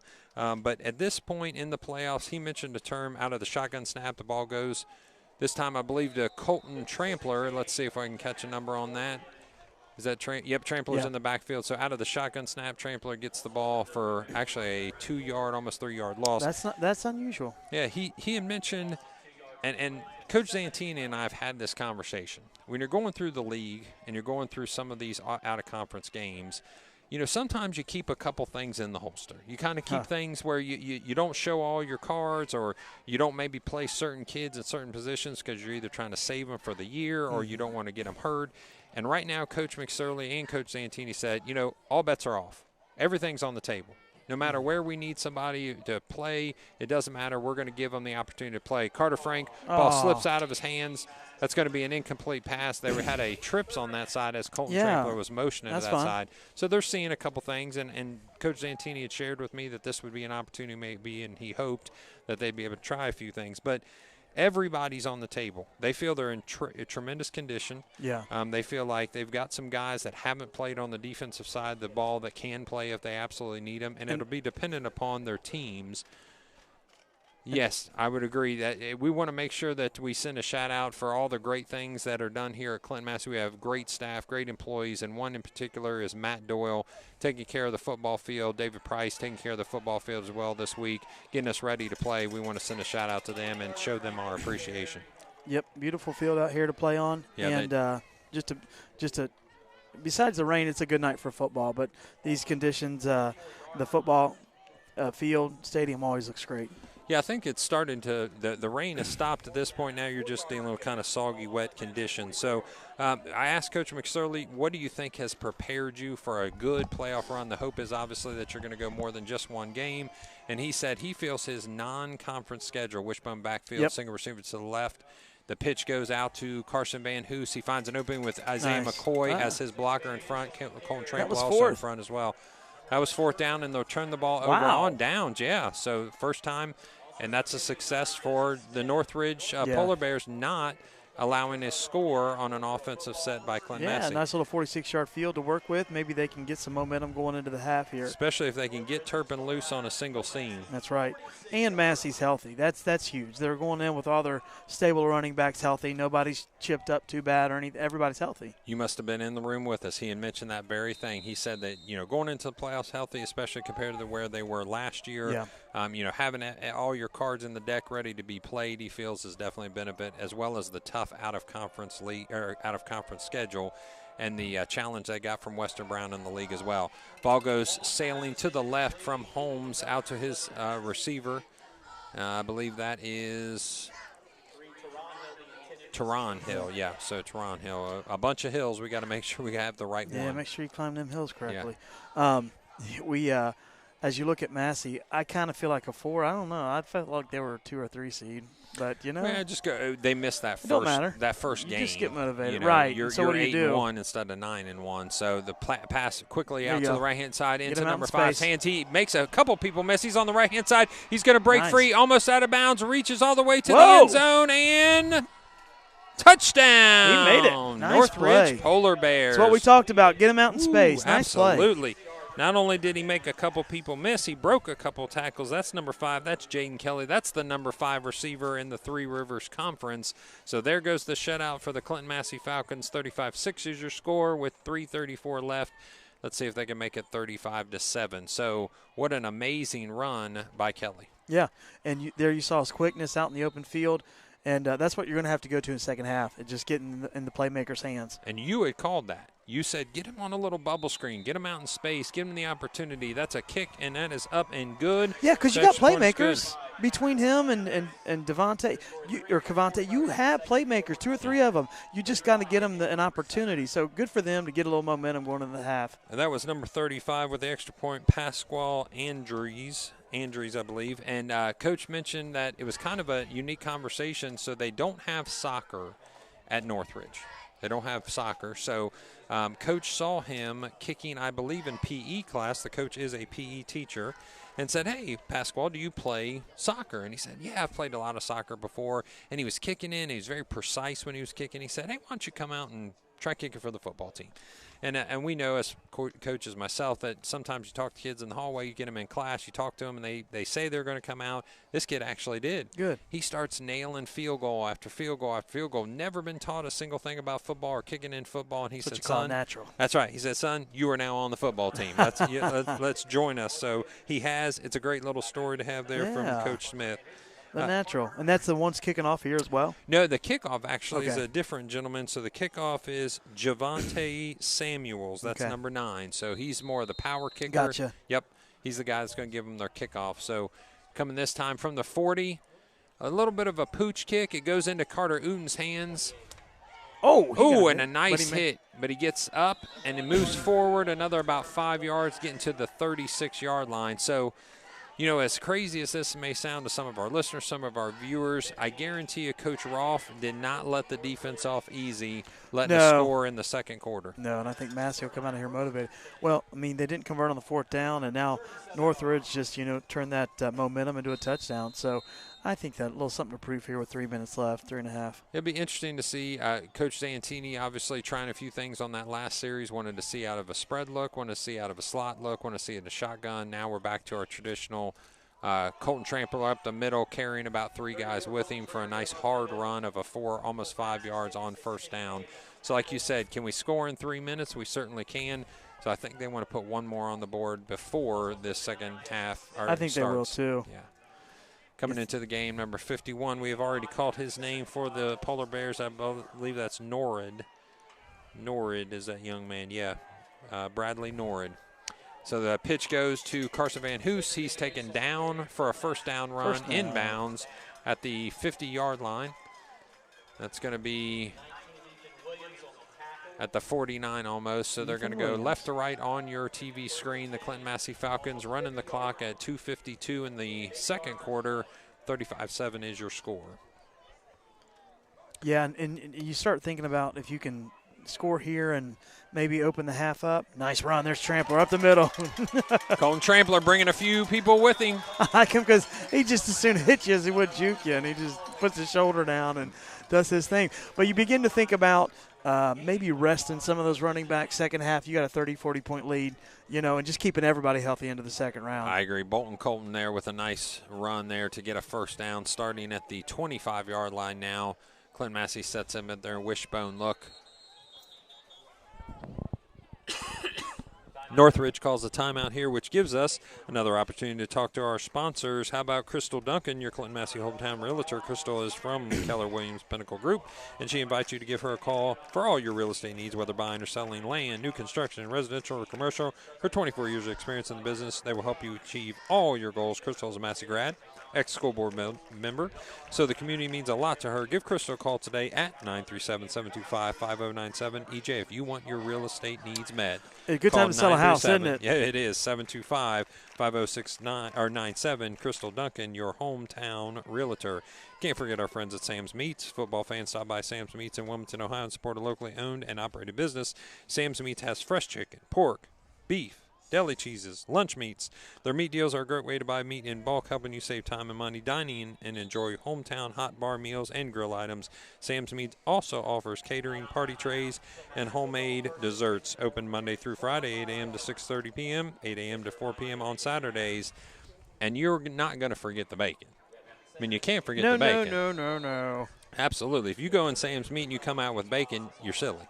That's right. You got to get a little bacon. If you don't come out with some bacon, you're silly. You like it crispy or limp? Oh, it's got to be crispy. Absolutely. Yeah. Ready to go crispy. That's how it'll be tomorrow morning. And the pass from Cody Zantini. He's got time. Looks like he doesn't have anybody open. He's just going to wing it out of bounds so he doesn't take the loss in yardage. Smart play. Yeah, absolutely. So that nice defense there by the Northridge Polar Bears. They're holding that. That kind of got them pumped up to get through this half, that touchdown.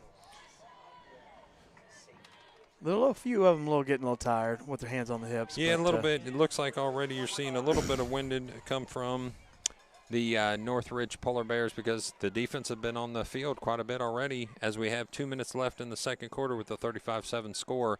Double slot look with the tight end to the left, the single receiver to the right. Cody Zantini goes under center. The motion by Carter Frank. Colton Trampler had, it looked like the fake pitch, the fake handoff, but Cody kept it and was immediately taken down. I think he might even went into one of his own linemen in that particular exchange. Yeah, leaving us the 3rd and long here. So 3rd and 10 is your setup. How about Go Bears? We're so proud this team. Love Coach Bob Smith's family. All right. Deb, Chelsea, Kristen, and Jordan. Congrats to Coach Bob Smith again. 38 years as an educator. We appreciate that as a educator myself, we appreciate that much commitment to one school district. 38 years in one school district is impressive. Pitches to Carter Frank. He's able to get around the left-hand side, makes one man miss. Nice makes move. Another man miss. Nice run. Gets down to about the 2-yard line. He's going to be called down right at the 1-yard line as he's almost able to stretch and go into the end zone. Yeah, nice let's go ahead run. and reward him with this 1-yard carry. But they are going to call a holding penalty on that, so that's actually going to come back. So Clinton-Massie, a good run goes for naught. Good luck to the Clinton-Massie Falcons from Mary Ritter, one of our teachers in the elementary, Mary Ritter. And let me tell you, EJ, if you ever want to see Halloween done to the nth degree, you've got to go to Clinton-Massie Elementary School during Halloween. It is unbelievable. I'll be posting pictures on our social media accounts, and they go all out. I'm talking whole hallways filled. Get amped up. Oh, it's unbelievable. And there's competitions and videos sent out, and, I mean, they're there till 7 or 8 the night before putting decorations up. It's really impressive. It's great for the kids. The kids have a great time. So trips right, shotgun, running back to the right. He's going to spread. He's going to go to the left with a screen pass back to Carson Van Hoos. He's got some opening. He jumps over one of his own linemen and then goes out of bounds at about the 7-yard line. So trips right. Yeah. Running back to the right. Goes with the screen left there. Yeah, So that's a new wrinkle. Off. Yeah, absolutely. A new wrinkle that's in that particular play. Gabe McDowell coming off the field as he was a receiver in that set, as was Carter Uten off the field as well. So we're going to bring back the Hammers, see if they can get back in before time runs out here with 1 minute left. 35-7 is your score.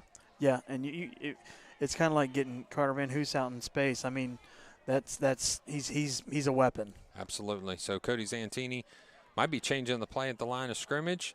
Goes to Carter Frank. Doesn't find a big opening and is tripped up underneath. Somebody got a hold of his foot there. Calls a timeout maybe on this.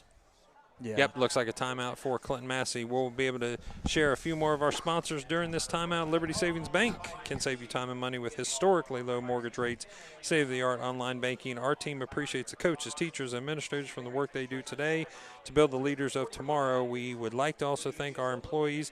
They're dedicated to make our community great. Find out what we can do for you at libertysavingsbank.com. I would like a special shout-out to the Clinton County Veterans Commission. All right. Okay, I'd like to give a special shout out to the Clinton County Veterans Commission. So to my surprise, one of the projects that I was able to have with tons of private donations is we put a Veterans Memorial to the left-hand side of our high school if you're looking onto Lebanon Road between the elementary and the high school, and that was all, again, with private donations. But we were missing a sizable flagpole. So for the last couple of years since we've had that in, we've had a couple flagpoles actually bent over and destroyed.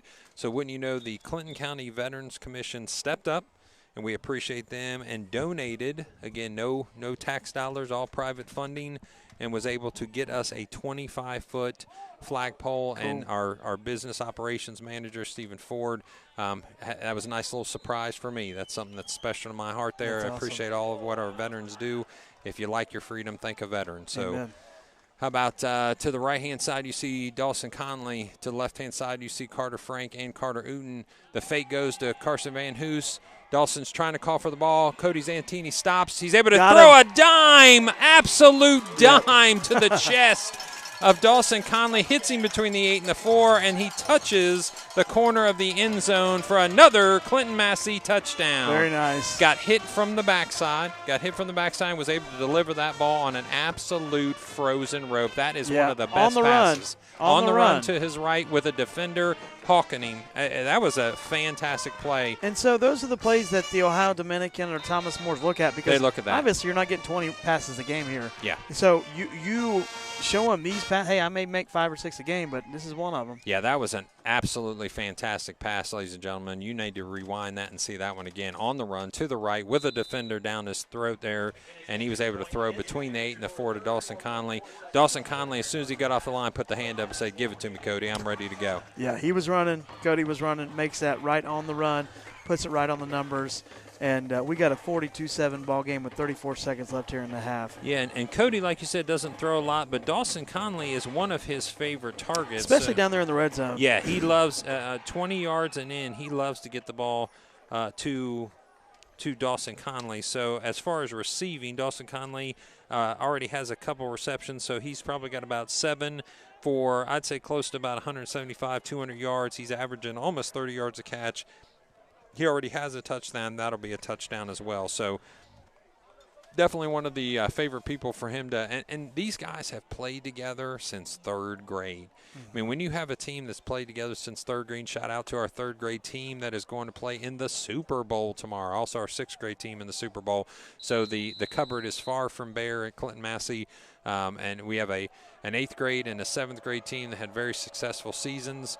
Also, our freshman class, a rather big class, is ready to go as well. So we hopefully keep the train going here at Clinton-Massie for years and years to come. So good luck to that third grade team, that sixth grade team tomorrow. Kelly making a few people miss. He doesn't get a lot of yardage out of it, but definitely keeps himself alive at the 17-yard line. Yeah, now I don't know if you just run a running play here and get into the half or what you do here, but no, I think you do exactly what you said. Get him open into some field? space. See get if him he to can't some strike space. real quick? Yeah, I mean, if he makes two people miss, he gets down that sideline. He outran 3 or 4 defenders on this side from left to right, or from right to left. I'd say he'd have that same opportunity if you could get him in space, especially on the wide side of the field. Sure. See what they can do. It always bugged me when Tressel did that at Ohio State. Minute left in the half, down it. I'm like, hey, that's a minute you can march down the field. But I guess every coach has their own way. High backfield goes to Henry, and he's stopped and driven back by Braden Rolfe on the tackle there. So Henry with the carry, just about a yard or so, maybe 2. And it looks like they're going to go and milk this clock because it's going to be 9 seconds, and we're going to go ahead and run this off with a 42-7 lead for the Clinton-Massie Falcons. And we're able to, at this time we're going to get a little time on the camera here, so we appreciate Rick Phillips and our production crew here at Clinton-Massie Frank Irelan Field. I'm a tall guy. Yeah, absolutely. Yeah, he's the tall guy. Then I'll take the handsome one. I'll be the handsome guy then. So Clinton-Massie's band is going to bring on their instruments onto the field. Congrats again to Clinton-Massie band for making the state championship again this year. For yes, good job. OMEA for having an opportunity to go to Indy. We're excited about that for them, for these young men and ladies out here on the field. They're going to set up, and as they set up, we'll talk for just a second. If you're Northridge, what's the halftime speech right now? Yeah, just don't give up. Leave it all on the field, probably your last game, and just give everything you can. And you try to work your way into this game. It's a long shot at this point against the juggernaut of Massie, but you don't give up. You just fight and you battle. And for Massie, you say, let's see if we can stay healthy and execute, yes. Keep doing what we're doing. Definitely think it's about health at this point. So we want to send a special shout-out to one of our friends that's listening right now. This is Peg, let's see, Iraqi. I believe it's Uraki. So if I've got your name wrong, Peg, I apologize. Peg is a good friend of our treasurer, Carrie Burr, and she's been down for a little bit, but has enjoyed the last few weeks of listening to Clinton-Massie football and listening to those, broadcasts, and it's kind of giving her a little bit of bright, little sunshine. Good. So as she heals, we want Peg to get back on wishes. the mend, and those that are around her supporting her, and hopefully she'll be back to 100% real soon. We are going to step out for just a moment and allow the Clinton-Massie band to entertain you.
Superior job by a superior band, the Clinton-Massie Marching Band. Good luck on November 7th at the OMEA State Marching Band Finals, again at Welcome Stadium in Dayton, Ohio.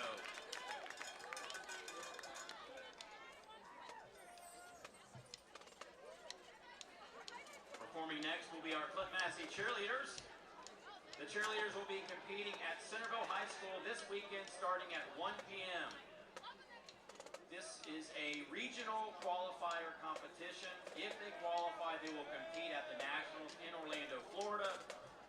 We wish you nothing but good luck this weekend. The Clinton-Massie cheerleaders.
Cheerleaders. Nice job, ladies and gentlemen. Once again, the cheerleaders will be competing at Centerville High School all this weekend starting at 1 o'clock.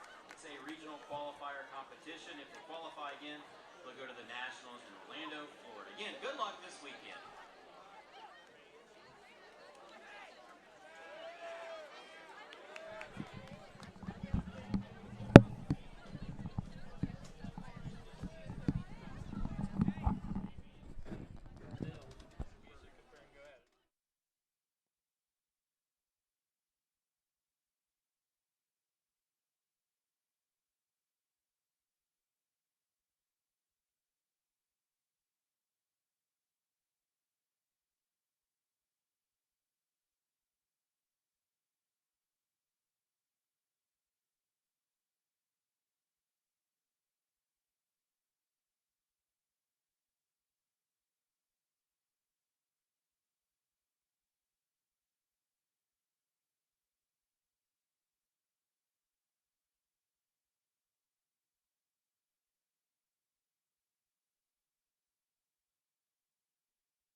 you want to go ahead and bring them on tonight? They were 18. Yeah, okay, that's no problem. Their lane was 17. Yeah, we're bringing them in more times in the second half. Like a fun drill. That was going to be a nice. That's what we got to get them right now. It'll be nice. Yeah, maybe.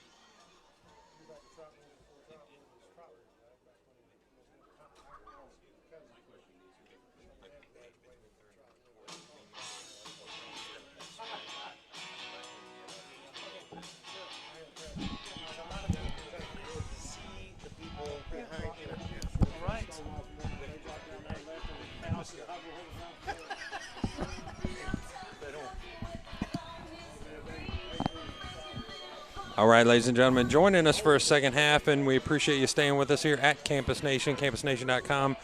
Clinton-Massie brings their team back onto the field to start some stretching with about 3 minutes left as we start the second half with Northridge thinking, okay, like you said, let me see what I can do. Let's see if I can, maybe get this game under a 30-point lead so I can at least stop the running clock. If not, then we're going to play with everything we got here in the second half and show that we're not going out without going out fighting. That's right, and they're going to give the best effort they can give, and on a strong note with this strong junior-heavy team, and so they can build some momentum for the next year. So, and Massey's looking to stay healthy, as we talked about, and just keep that stable of running backs healthy and ready to roll for week 2 through 6. So if you're Clinton-Massie coach Dan McSorley, when do you start pulling starters as the game either stays where it is now or maybe even kind of spreads a little bit? I'm saying after next score. If it's me, I'm not Coach McSorley, obviously. He knows what he's doing. And but if it's me, I'm up 49-7 in the third. I'm good with that. And I'm good with my reserve guys coming in. I think they're going to be able to handle the game well and manage the game for you. So I'm good with that. Yeah, I think at this point it's all about staying healthy. You had mentioned it before. I think it's all about staying healthy at this point. So hopefully Clinton-Massie will continue to have success here in the second half. If they're able to do that, then they'll be able to bring their guys off onto the sidelines. Hopefully sooner than later get a couple of these young guys some playoff experience, which is important. Yeah. It's very important. Because next year it'll be a lot of these guys that are starting, and anytime you can get your feet wet in the playoff with that experience, it's going to bode well for you in the future and for that team. I had an epiphany. I had a thought, Matt, and I want to share it with you. It's going to be about 40 seconds. Remember you mentioned them playing Massey in the playoffs, playing Matty Mock and Kenton probably 10, 11 years ago, whatever it was. And I remember at that time when Massey first started getting in, you'd go watch them play at Princeton. I remember going down there 18, 19 years ago, watching Drew Fry and them guys play. And they were just so happy to be there, and they were so amped up to get there. Yep. Now, where that's reversed, as we talked about earlier, is now Massey's that powerhouse. Instead of everybody, they're amped up to get here, but everybody is ready to knock them off. Yes. You get next week, it could be Valley View or Waverly, looking like Valley View right now. Mm-hmm. But then the week 3, they have them in their sights, and they want to bring this team down. They're amped up. And, of course, Massey's going to be amped up, but they're the target in this region. And people want to take them, and maybe like Wyoming's another one, and they say, we got you in our sights. We don't make it every year, and we are so amped to beat you. And so you've got to get up. And I'm sure the coaches will have them up for that. But the last 2 or 3 years there's been a couple early exits that they didn't want to, go out that early. And so I think now they're that team that everybody's looking to knock off. There's a cliche that you're going to get everybody's best shot. Yeah. Well, I think that's fair enough to say you're going to get everybody's best shot because Clinton-Massie, this is the 20th year in a row that they went to the playoffs starting in 2002. 20 years in a row. So, they are a perennial powerhouse. To use that term perennial powerhouse is not an over-exaggeration. No. When I tell people I'm the superintendent of Clinton-Massie local schools, one of the first thoughts they have is, boy, you guys have a really good football team. You also have, good athletics or overall and academics. I mean, there's a lot of compliments to our Clinton-Massie staff, our students, this community. But some people know us because we are strong in football. That's just the way it is. Yeah, and but credit to the coaches who get them, and they won 2 state championships. So, kudos to this coaching staff who has been around for a while and get them playing like they are. But they're the ones that everybody, like you said, want to take the best shot, and I think this year they're ready for it. I anticipate a deep run this year, Matt. I really do. And with this team and the depth and the running backs, I think this is a good year for the Falcons. You had mentioned before that 18-0 lead by Valley View definitely makes you feel pretty good going into their second half. I mean, is that maybe the team that we're going to end up seeing? But you remember, yes, possibly. You could remember, was it 2 years ago when Valley View was on this field, and it was a first-round defeat, for Massey. So they're amped up. That's for sure. They're amped up to play this week, and they'll be amped up to play next week. Yeah, we mentioned 18-0 is your Valley View Waverly score. Kings is up 21-0, or 21-6. I'm sorry. Wyoming is up 38-0, and Western Brown is up 42-6 on Beechcroft. Thank you to Mr. Haney, our announcer, does a fantastic job for us. First down, Falcons always. I even heard him at the Wilmington game last week, giving us that same call there from the sideline. So appreciate his work for us up here at the press box. So yeah, I mean, if it's Valley View, I'll be honest with you, Valley View is far from scared of us. Far from it. They're but we'll be amped this year. Yeah, they're going to be ready. They're going to come to play. And I think after a conversation I had with Coach Zantini earlier in the week, I said, who do you want to play? You know, if we make it past this round, who would you like to play? And he said, I think Valley View is the best 5-5 team, certainly in this region, maybe in the playoffs. Wow. They've had some close losses, and they've had some losses that were a little bit surprising maybe for them, but they are under a new coaching staff.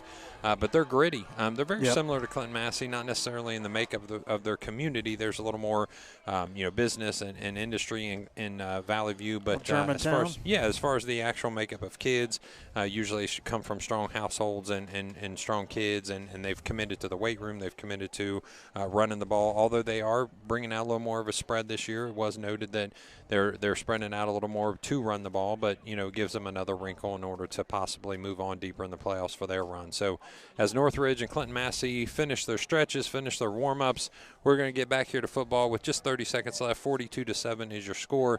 As you mentioned, Northridge has got to come out here with an attitude of, hey, we've got a half of football left. Now or and never. For the seniors, this may be the last half of football that some of them ever play. And for many of them, it'll be, that it's the last time they're going to play here until they get to the college level, if that's their choice. But it's 24 minutes of football and give it everything you got. That's it. It's now or never. Leave everything on the field. Enjoy the experience last few minutes. And I hate the rain because I was walking around at halftime, and it's pretty sparse out there on both sides of the field. And I anticipate, should the weather permit, decent night, we'll have a pretty full house next week for that. If it's Valley View or Waverly, they both travel really well. They're gonna do an excellent job. So let's send a shout-out from Ed and Holly Hamilton. We'd like to give a shout-out to Mark and Stephanie Nutley working in the concession stand, from Ed and Holly Hamilton, watching from Kentucky Lake. All right. Wouldn't you like to be relaxing at Kentucky Lake right now? Watching Clinton-Massie football is fun. Stay classy, Clinton-Massie. Good luck in the playoffs. Matt and Sheila from San Diego. The kickoff goes and out of bounds. Yep. So Clinton-Massie with a kick out of bounds, going to give a couple yards there free of charge to the Northridge Polar Bears. A couple other shout-outs as we start. Go Falcons, forward together from Coach Graves, our head basketball coach, who's very excited. I mean, I could see the excitement in his hands and his face. He's ready to go because tomorrow starts basketball practice. It's coming, absolutely. Folks. He's excited. He's going to get him there early. He's going to get him up. He's going to get him going, and he is very excited about this year, another year in the program where he's going to get his thoughts and his philosophy put in there, and we're excited to see what Coach Graves is going to do with these athletes that he'll have to work with here in his 21-22 season. Grammy and Gramps cheering on the Falcons here at the game. Go Frank the Tank. Oh, they're here at the game? They are, yeah. Cool. Hey, Grammy and Gramps. In space again. There you go. Yep, right-hand side. Nice 8-yard gain there on first down. That's the way you do it. Yep. Maybe you can work down the field here, cut into that running clock here. Papal Zeke from the Zantini Tree Farm says, keep it up, Cody, and go Massey. Zantini Tree Farm. Zantini Tree Farm. Do they sell Christmas trees? I believe they do, actually. That's awesome. He's got quite a bit of land up there, I believe, a little northern part of Ohio, awesome. and they do some Christmas tree selling, I believe. Cheering on Gavin and Marshall Hunter. Go Falcons. Love from Aunt and Uncle Chris and Kayla and cousin Dalton Hunter. A little movement again. Poor Northridge are, like you said, they go into motion, kind of throws a little wrench in it, and a couple jumps here, a couple movements here. Yeah, their Achilles heel has been motion this evening. Definitely not something. And again, on third down, where it's going to put you back, third and long. Hate it for those guys. Yeah, so we appreciate those watching on campusnation.com. Joining us on YouTube. We are up to 1,600 viewers at this time. Well, let's go for 2,000. Hey, why not at this point? I mean, if you're done watching some other game or you've turned something off because it's no fun watching, well, put then it on multiple devices. You can have fun here at Clinton-Massie, Frank Irelan Field, watching the Clinton-Massie Falcons with a 42-7 lead on the Northridge Polar Bears. So the snap goes to Riley Holmes. Holmes takes it out wide, brought down after about a 4-yard gain. So long pass, but not a lot of yardage out of that particular play. You can't do that one juke because you stop to do that one juke and they swarm so fast defensively that they're just on you. So you got to make that one cut and go. Blake Ireland doing what he does outside, using his speed, using his leverage to his advantage. I'm going to say this prophetically. You can put him on an island. Put him on an island. And he'll take care of things. And Blake, just live up to that. But he will. He's good. Blake. He's good. Absolutely. So trips right, one receiver to the left. That's Turpin in the backfield next to Riley Holmes. He sets up his offense with the shotgun snap. Over to the right. Now he gets another guy in space. Open field tackle by Carter Uten. Yeah. Let me say this about these DBs we looked at is they can open field tackle. And that's a big deal. And I think that this team was tested at Western Brown, these DBs, and, that bend but don't break when you're going against the nation's top passer. These guys, Blake Ireland, Carter Uten, these guys are great open field tacklers, which makes them really good defensive backs. Yeah, number 6 on that play was Taurus Hill, another Hill brother. There's 4 of them on the team, 7 in total. We got to respect the Hill family. Little counter tray action. Turpin, he's able to break loose. He makes one person miss. He's outside to the right-hand side. He's able to go out of bounds, but that's going to be a very successful run for a first down going off of his right-hand side. So the 2 large chunk plays, they've run what's called the counter tray. The counter tray is where you pull both your guard and your tackle to the opposite side of the line. You block back with the rest of the line, and then you wait just a moment. You wait just a hair, and then you follow those 2 large linemen to the other side of the line. And in that case, he was able to make a very successful run for a first down. Felt like I had my joystick out on that one. Yeah, he was. He was quick. Moves. Now he's on the 34-yard line. The snap, shotgun to the right, goes to number 5. He's able to. And there's an open field tackle. Receive the ball, but is brought down immediately by Gabe McDowell. That's nice what he does. Tackle, Gabe. Make sure these plays. DBs can tackle in the open field. Yeah. Gabe McDowell is a very intelligent football player. So I was talking to the coaches about, hey, we want to make sure we have a good, successful run. But as we're looking into next year, who's got to step up and take that leadership role. Gabe McDowell's name was brought up very quickly. And I said the thing about Gabe McDowell is you got to put him in a place where he can use his football intelligence. Like Cody Zantini has his football intelligence. I would give Gabe McDowell that similar sort of step there. And snap.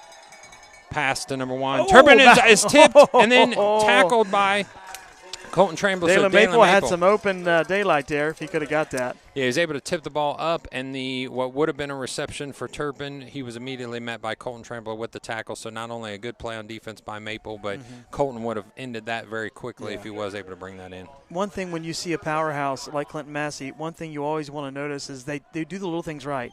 They open field tackle. They block good.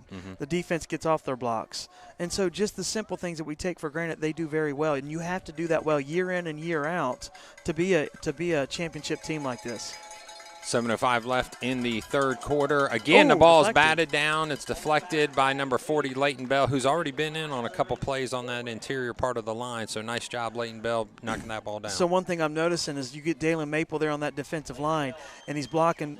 You take that athlete they're so loaded at running back. Dalen's like you had mentioned earlier, one of the fastest guys on the team, if not the fastest. You put him in a position on that defensive line that he can make plays. And on that side of the ball, you got a fast athlete who's making plays. And that'll bode well as they move deeper into the playoffs. Absolutely. Clinton-Massie's able to bring a lot of heat from that defensive side. Colton Trembler actually is number 4 in the league in sacks, even from that linebacker position, with 7 for the year.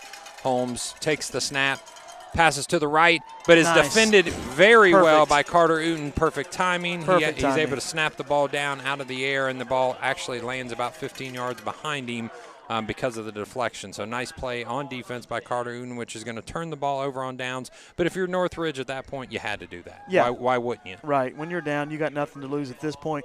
Now, if you're Massie, you're going to methodically move the ball down the field, punch it in, maybe start thinking about pulling those starters out after that. Yeah, I would say you always want to bring, at least the coach mentality is you bring them back out at halftime. You make sure they're running at least one series One minimally. good rep. Yep.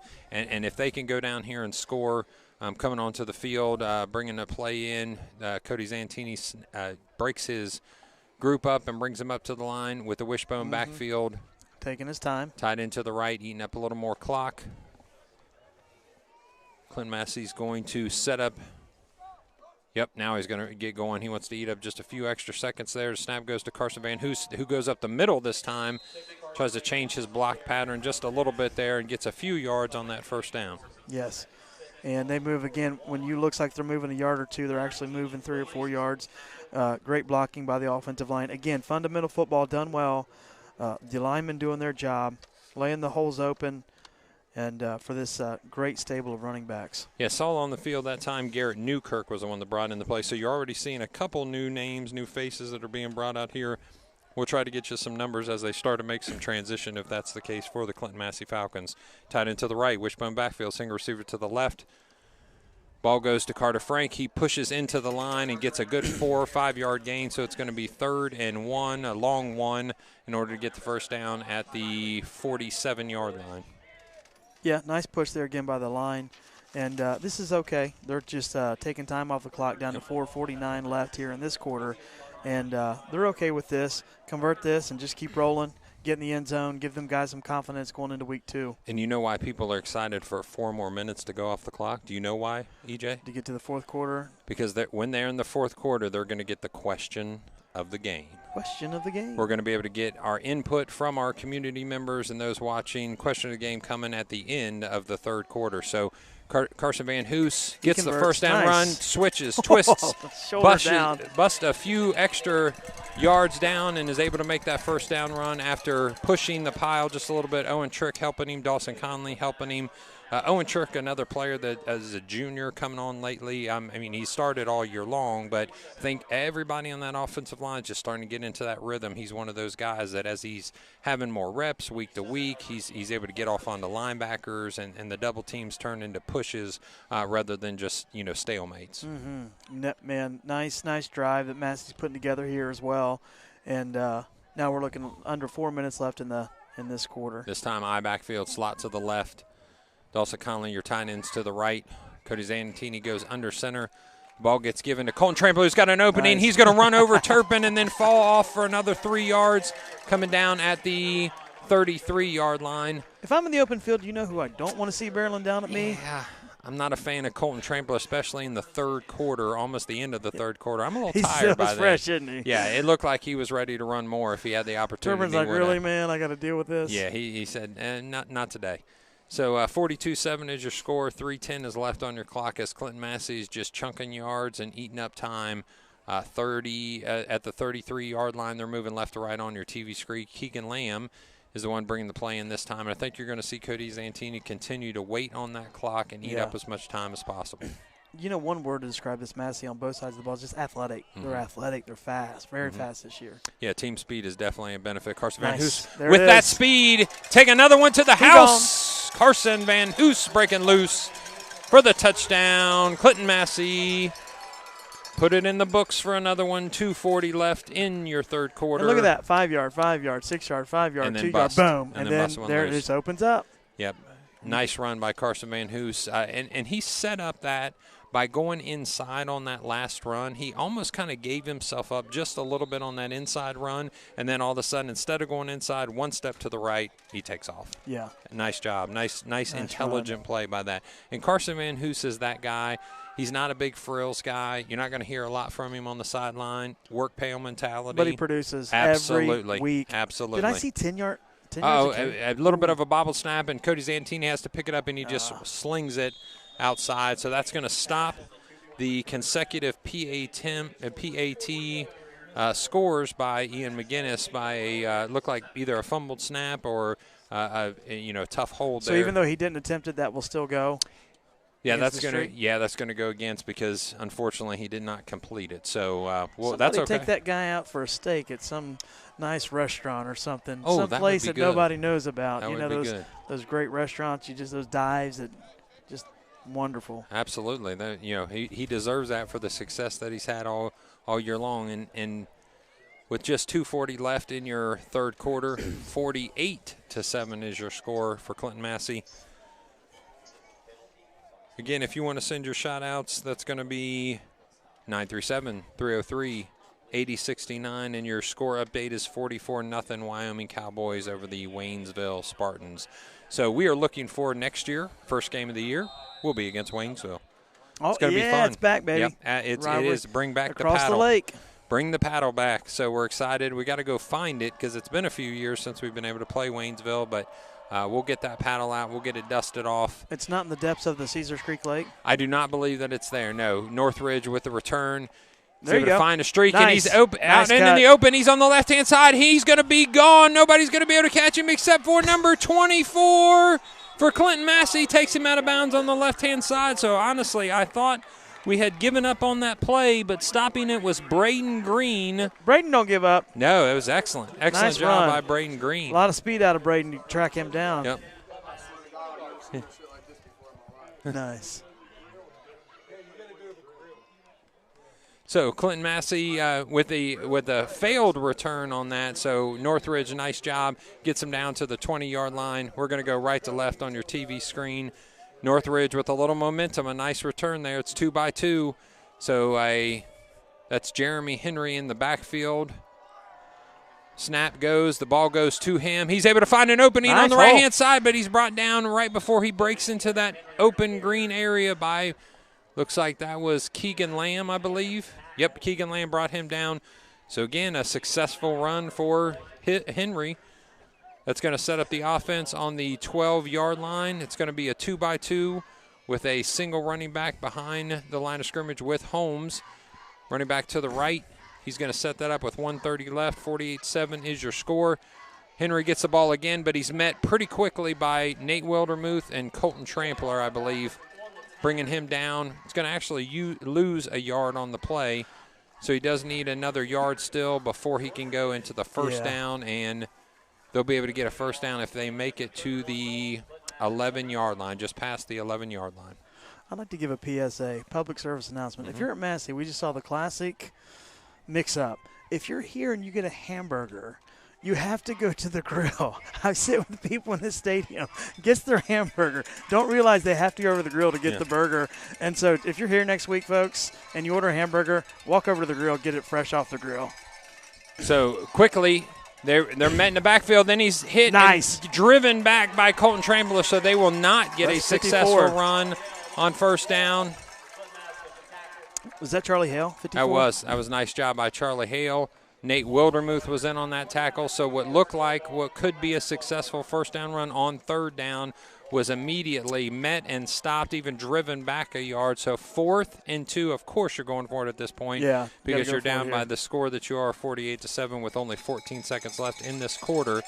Left-hand side is actually quad receivers and a single receiver to the right. Holmes gets the snap. He rolls to his left. He throws. Nope. Ball drops a little short behind Carter Uten and behind Kelly. Kelly's calling to his teammate Riley to throw it over the shoulder and let him make an acrobatic catch. But the ball falls and the turnover on downs is going to happen. As the quarter ends, we're going to set it up 48-7 for a fourth quarter showdown here, and we're going to give a couple shout-outs to sponsors. We'd like to thank Webland Excavating and Poured Wall, specializing in all your commercial and residential construction needs. Call 937-302-0466. Liberty Savings Banks, can you save time and money with historically low mortgage rates and state-of-the-art online banking? Our team appreciates the coaches, teachers, administrators for the work they do today to build the leaders of tomorrow. We would also like to thank our employees that are dedicated to make our community great. Find out what we can do for you at libertysavingsbank.com. So the people are waiting. Question of the night. Let's give them what they want. Give it to them. The question of the night. So I have the pleasure of having a wonderful son and daughter, and they both have a birthday in October. And we've already celebrated my son's birthday earlier in this week, which I believe was also your daughter's Reese's, birthday. 14. Absolutely. Congratulations to her as well. So my daughter comes up. She's from Maysville lives in Maysville, Kentucky. She wants to come and have dinner with the folks and the grand folks. And she says, I want to go to Texas Roadhouse. That's a good one. That's a good one. You know where my son wanted to go? Where? Texas Roadhouse. Oh, that's a good one. So I think for the Baker family, Texas Roadhouse ends up number 1 on the list. So does peanut shells on the floor. So here's what we want to know, ladies and gentlemen. What's your favorite restaurant? What's your absolute favorite restaurant? Now, what we're looking for in particular, you can give us the common stuff, and that's a run to the right-hand side of the offensive line. By some of the backups here, we're going to get some numbers here in just a second. We have brought in the second-string offense, so we'll get you some numbers here in just a moment, and the offense is going to be led by Keegan Lamb. What we're looking for, ladies and gentlemen, are those special. Hey, everybody. We're special. Say hi to all the people here at Campus Nation, EJ. All right. Hey, everybody. Appreciate everybody. We want to know the dives. We want to know the hole in the walls. We want to know the places that not a lot of people know about. I'm going to start us off with one right now. How about Rod's Capricorn Inn? That's a good one. It's a classic. If you haven't been to Rod's Capricorn Inn out on 730 by Cowan Lake, it's a special place to go. It really is. Absolutely. So give us the dives. What's give that us number? the places. 937-303-8069 is the number we want to text for the question of the game. What's your favorite restaurant? But other than that, give me the ones that maybe not everybody knows about. Yeah. EJ and I may be out on a Sunday afternoon after a good church service, and we want to find somewhere that's got some good food, especially if it might be cheap. You know, he does have 4 kids, That's so we right. need to make sure that we can make it somewhat reasonable in price. So where are you sending us to for those good meals a little bit off the grid? So Clinton-Massie brings in the second string offense here, again led by Keegan Lamb at your quarterback position, a junior. 81, Miley Powell's bringing the play in. We've got a host of linemen that will get you in our offensive backfield as well here in just a second. I believe we'll have probably Hunter back there, Logan Chesser if I were to guess. The ball goes to. Nice. Oh, yeah, Nice a nice breakout by. If I'm guessing that's going to be Hunter. Yep, number 8 on the field is Gavin Hunter. All right. He's a 5'8", 175-pound running back. He is also a junior, so we're going to see him a lot, not just this year but next year. Also on the field for us, number 73, that's Elijah Grow. Starting up there on the offensive line for us. It looks like 65 is Gavin Neely. Gavin Neely on the, let's see, we'll get you a few more numbers here, get our offensive backfield. Again, Keegan Lamb at our quarterback position. He calls the play. It's going to go to 18. I believe that's Chesser. He breaks open into the open field. He's got some space, green grass ahead of him. He makes another move to the inside. Chesser. He's got 10. Another cut. 5. And he's going to go into the end zone over the pylon. And the call goes, give it to him. Refs, you got to be kidding me. They're actually going to talk about this. What a man, a touchdown. Give that man a touchdown. And absolutely. The crowd goes wild. The crowd goes wild. That was Logan Chesser. What an unbelievable run by Logan Chesser. He made people miss. He even ran over a person. He switched lanes about 3 times. And you know what? The future is bright. I'm telling you, I've gotten to see this kid in the JV games, and there's talk that he could be special. And I'm telling you, that right there shows you why there's talk that this kid could be special. He is only a freshman. He's a freshman? He's a freshman. So, we're looking forward to having him around for a while. They list him at 6'1", even already at 155 pounds. Tall. I'm telling you, that was a special run. And what a memory for that young man. Playoff game, touchdown run, going outside on the pylon. For a touchdown here to take this score 54-7 with the extra point coming 9 minutes left. The kick is up. And it is good. Logan Chesser. So 55, the run by Logan Chesser in that second string line. We appreciate those.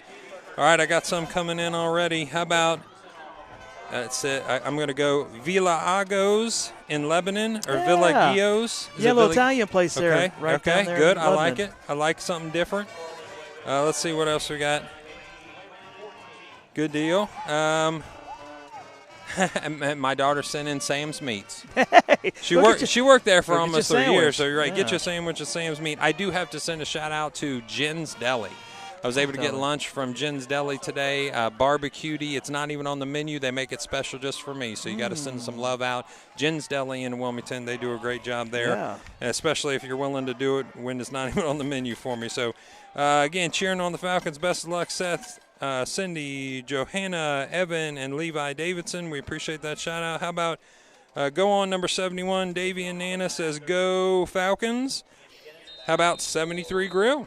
Oh, yeah. Up the street. Yeah, just up the street. Go get your pizza. Yep, started by our friend Andy Avery and taking over now. 73 Grill. How about Cowaburger in Hillsboro? Cowaburger in Hillsboro. Corey's saying 1572 Roadhouse over here, which is right by the Renaissance Festival. Oh, yes. Yeah, it's good. The pork place. Yeah, absolutely. Yeah. Is that sit-down or is it to go? Prime rib. Prime rib at it's like 1572 Roadhouse. Yeah, I have heard of that. So best steaks in the seafood. How about the Spillway?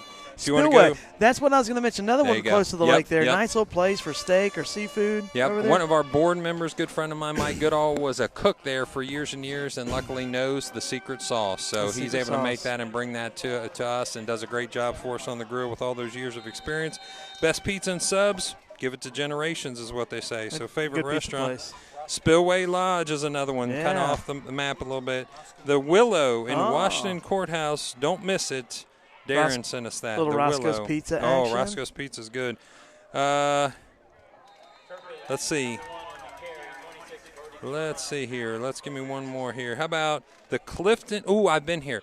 Clifton Mill Restaurant or Carriage Inn in Enon. Okay. I've never heard of that one. Carriage Inn. My wife and I have been up to the Clifton Mill. Yeah, it's a fun time up there. For breakfast, big old pancakes. How about the Blueberry Cafe in Bellbrook? Yep. Yeah. Oh, okay. You know some of these. I went there, but there was a line, so my 4 kids are impatient, so we turned around. How about I don't want to wait, Dad. How about the Chop House in Centerville? The Chop House in Centerville. Not one I'm familiar with. Pass goes over here to Jeremy Henry. Jeremy Henry goes out of bounds, so Riley Holmes with a nice pass, getting a first down run on third down. So they're going to move the chains, and Northridge is going to get up to the 48-yard line, moving left to right. So keep sending them in. Give me those places. If we want to go have a good meal that we can get, maybe a little off the grid, 937-303-8069. Little place in Waynesville called Brenda's Kitchen, which is my mother-in-law's house. Okay. Boy, they can serve up some good food. How about Kraybill's Burgers in Urbana, Ohio? If you go up to Urbana, you got to stop by Kraybill's Burgers. Now, I've also heard the legend of the restaurant in Portsmouth that serves the delicious ribeye and I've steaks. Heard about it. And the name eludes me, but I've heard of it for many years that you can go down there and get the best ribeye steak you can get. Yep. Yeah, I've had someone close to my home here recently mention that specifically. So go Falcons from Bonaire, and that is I believe the owner of Bonaire 73 Grill there. So we appreciate the shout out from Bonaire saying, come on up to the grill and get you some food. How about the Lemonade Girls, formerly on Ogden Road, now at Sam's Meats? I'll be. Okay. Lemonade Girls. Yeah, there you go.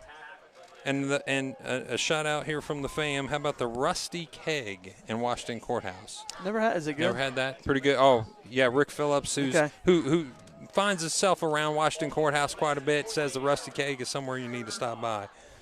How about? I think I got a name for you. All right. I think I got a name for you. How about the Scioto Ribber? Is that in Portsmouth? Yep, the Scioto Ribber in Portsmouth. That's what it is. Yeah.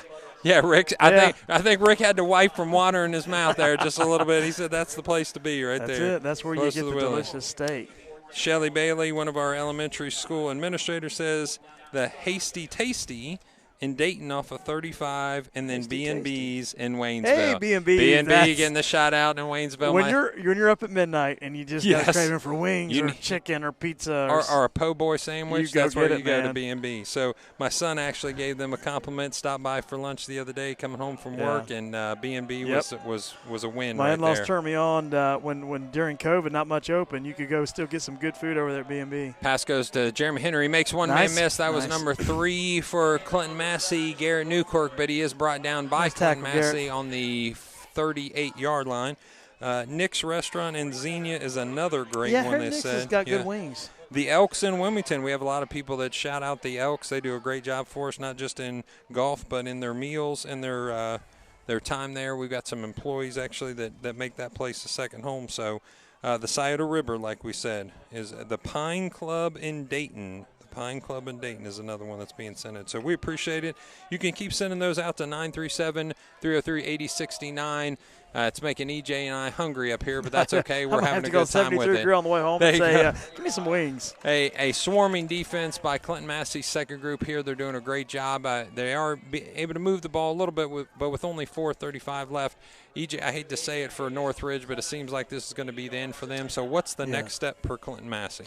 Well, the good news is they've stayed healthy for the most part. I don't see any injuries tonight, so that's just a great thing as you move on. And keep that chip on your shoulder. Mm-hmm. Keep that. We got something to prove, and just carry that throughout. And I think this team can make a deep run. Nice tackle there. Well, missed him. Outside on the left-hand side, but taken out of bounds. I will give you a little bit of an update. 21-18 Waverly. Oh, it's tight now. 21-18 Waverly. So tight. Waverly is able to take 3 scores in the second half and turn that into a lead against the Valley View. This is from a Stagecoach Cafe owned by Massey alumni Andrea Barr. Great home-cooked meals. Love it. All right. And I'll give you one. My wife and I had the pleasure of going up to Amish country here recently to celebrate. Can I give a special shout-out to my wife? Who has battled, and many people know this, so I don't believe we're stepping out here. Many people noticed she was diagnosed with breast cancer last December. It definitely swung her for a loop, especially at her early age. But she battled for the last 10 months and got a fantastic report about 3 Tuesdays ago. So why not celebrate in Amish country? We did. Took a couple days, and we went to Mrs. Yoder's Amish Cafe. I'm telling you. Oh, my Lord. With a name like yours, oh, my Lord. It has to be good. What a blessing it was. What That's a blessing. Awesome. They have this peanut butter spread. Yes, they do. I cannot explain to our viewers. Did you wear your stretchy pants? I'm telling you, I needed to. Luckily, I had shorts on, yes, so they did stretch.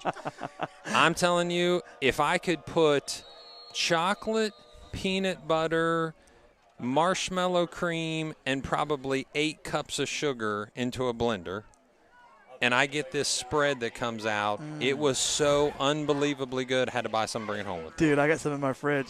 And it's fantastic. Somebody brought me some home, yeah. Absolutely. Great job. So if you ever get up to Amish country, you have to go to Mrs. Yoder's as well as the Kaufman Bakery as well. So that's good times. Oh, yeah. Delicious meals. So Clinton-Massie, they're calling a timeout here with 2:49 left. 55-7 is your score. So we mentioned already that Clinton-Massie could take on Waverly, could take on Valley View. Speaking of Roscoe's Pizza, this is kind of personal to me. This is my father-in-law who's in a cancer battle himself. But it looks like they're going to be doing a little at 1 p.m. at Roscoe's, having a benefit for Todd Patton. No charge for pizzas. Tips go to Todd. Cash only, it says. So, man, what a community to reach out to Todd, who's battling now cancer, colon cancer, liver cancer. So just thankful for this small-town community. Yeah, thoughts and prayers go up for Todd.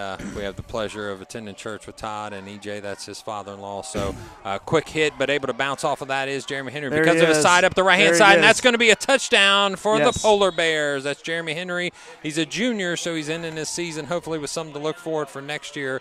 Nice run. Not only did he get hit in the backfield, he got hit with about a yard past the line of scrimmage, but he was able to bounce off both of those. That is a nice-sized young man there. Yeah, he's thick. Nice run, nice hard run, and then a little explosive speed there at the end. That was. To push it into the end zone. Coach said that his father played for him. Bob Smith said his father played for him, and probably not quite as big as Jeremy is as a junior, but a heck of an athlete, does it all. they said. Yeah, he does it all, both sides of the ball. Mr. Versatility. So giving a few more shout-outs here to some of our favorite restaurants. How about the Country Kitchen in Lebanon? Best biscuits ever. Yeah, it's good. Best biscuits ever. They make homemade strawberry jelly, yep. And the homemade strawberry jelly is delicious. That's a no-good extra point for the Northridge Polar Bears. And I believe Rick Phillips just gave us an update we're over 1,700 viewers at the time that he gave us that, up to 1,700 viewers. So we appreciate everybody joining us here at campusnation.com. Jay Gumbo's in Cincinnati, Ohio. That's a new one for me. Another shout-out to Nick's and Zena. So we're actually 1,770 viewers right now. We appreciate everybody joining us. That's with a 40-point lead. So, thanks for tuning in. Yes, we appreciate your time here. Plain Folk Cafe in Pleasant Plain. Yeah. Love Plain Folk. Yeah, a little Good restaurant food over right there. I've heard good things about it. Good food. Go Lauren Baker. We're very proud of you from Mom, Dad, and two brothers, Chase and Cameron, with a very intelligent last name there. The Stagecoach Cafe in New Carlisle, owned and operated by a Falcon grad, so we appreciate that. So, again, we're bringing this one winding down with 2:35 left. Let's look at next week. Next week for Clinton-Massie is going to be another home game. Looks like it's coming down to the wire right now with Waverly in the lead, but Waverly Valley View could end. Honestly, could go either way. I mean, totally different types of teams. Waverly's kind of established in their spread offense, and Valley View's got a brand-new coach that's bringing in the spread. The last 2 years, we played them both in the playoffs last 2 years. Yeah, last year was an unbelievable Somebody game pick for it up. Waverly. Somebody's got to get that ball. Polar Bears got the ball with a live ball, it looks like. Yeah. They're calling it for the Polar Bears, I believe. No, actually, they're giving it to Clinton-Massie. It looks like. Yeah, they are going to give it to Clinton-Massie. So, at the last second, they were able to grab that ball. Just a little confusion there, yeah. Need to make sure on a kickoff, that is a live ball. I believe 25, that was Brighton Rodman was able to bring that in at the last second. So, again, some of our offensive linemen here, number 57, Tyler Tolson is coming onto the field. And the OC's not real happy with that. It's like, come on, fellas. 26, Brody Clutter is coming onto the field. Number 18 is Chester again. He's onto the field. I heard it's good. So we're going to have our second unit in here. Hopefully going to punch in another touchdown, because that awesome run by Chester was exciting for the second team to have, and exciting for the sidelines, exciting for the broadcast crew. That was a great run. They're going down in the victory formation. Yeah, it looks like they're going to try to just eat up clock here, and I believe if everybody is making the right decisions here, we'll just go ahead with a couple kneels and call this game done. So 55-13 looks like it's going to be your final score. So Clinton-Massie with a first-round win this year in an expanded playoffs. There will be 6 games in order for them to get to the win the state championship. And this first-round game is a good test if they came out of it healthy, if they came out of it running a couple extra wrinkles, which we saw a couple things being done that way. So we appreciate that, and know that that's going to cause some problems for whatever defense we play here in the next couple weeks. So, yeah, a couple shout-outs again. Everybody saying the River in Portsmouth. River. You know, I found out there's one thing times. that as much as they know about football up here in this press box, one thing they know about is food. Good food. Yeah, so, and our listeners do as well. Yes, our listeners do as well. So they know about some food here. So Village Family Restaurant in Waynesville. Yeah, they also sell pizzas and subs and things. And a shout-out to Bentino's in Waynesville as well. That's one of my places to go in the summer with some of our employees. We like to go over there and have a nice pizza in the summertime. My 14-year-old daughter made for dinner. She was taking it to the women's event at our church tonight. Chicken and dumplings, homemade. Ooh, absolutely. How can you go wrong? Yeah, how can you go wrong with that? They were being homemade, you got to be decent. Absolutely, you got to do it. Give me a little bit before, taste test them, and they were delicious. There'll be some waiting, I'm sure, hopefully, when you get home. How about Chubby's in Blanchester, Pirates House in Savannah, Georgia? Wow, I'll make a quick trip down there. GNR Tavern in Waldo, Ohio. The best fried bologna sandwich that you will ever have. So, ladies and gentlemen, we appreciate you checking in with us tonight. 25 seconds left. 55-13 is going to be your win. We're going to try to get you one last Valley View and Waverly score. We're still showing 21-18. They're in the fourth quarter. So by the time you get up tomorrow morning, we're definitely going to know who we play in the next round. It will be a home game. So we appreciate all of our 1,700 viewers at this point that are able to check this win by Clinton-Massie, a 55-13 total, with the student section popping off all the confetti and excited for this first round playoff win. So you go into the next week. You may be playing Waverly, which it was a grinding game last year. You won on a last-second field goal by Nails, Trevor McGinnis. And then you may play a Valley View team that, unfortunately, for a couple years, they've had your number. So, you know, what's the thought process no matter who you play? I think you almost want another shot at Valley View. I mean, that's going to get you up because what they did 2 years ago on this field in the first round of playoffs. But I think the way that Massey's playing, they're up. I didn't see any shortcomings this game. They're just clicking on all cylinders healthy. So I'm feeling good about next week. I would agree with you, EJ. We didn't see any backward step here. No. Not at all. I mean, everything – hardly any penalties? Nope. No, they played a clean game. Coach McSorley mentioned that in the interview this week, that he wanted to play a clean game, and without question, you kept the penalties down, if not to 1 or 0. You didn't fumble the ball. You made sure to hold on. Even in wet conditions and bad conditions, you were able to hold on, and you played a clean game. So congratulations to the Northridge Polar Bears finishing their year at 7-4. Good season for them, their senior class. Congrats to their coaches, Bob Smith again. Congrats to him being a 38-year educator, coach, both football and track. So we want to wish them nothing but luck next year as their junior heavy class is able to come back and hopefully create even more success for them next year. So as McSurley brings his mighty men of Clinton-Massie to the field for a quick moment there, they all take a knee and listen to what the next step is for their hopefully long run, like you said, in the playoffs. So for we do have an update, 28-18 Waverly. Here comes Waverly. Yep, so if it ends up being Waverly, they bring back a high-powered passing offense. Yes. They're 28 points, 28-0 in the second half, basically. 28 unanswered. 28 unanswered. So, that might be interesting to see them come back on this field and sling it around like they did last year. Appreciate Corey Price, Mr. Cameraman. We appreciate Rick Phillips and the rest of our team here at the Campus Nation. We want to thank our sponsors again. That's Webland Excavating and Poured Walls. That's Crystal Duncan, Realtor for Keller Williams Pinnacle Group. That's Sam's Meats and Liberty Savings Banks. For E.J. Lamb, this is Matt Baker wishing you a fantastic rest of the day, a great weekend. Have a good one. We'll see you next week at Frank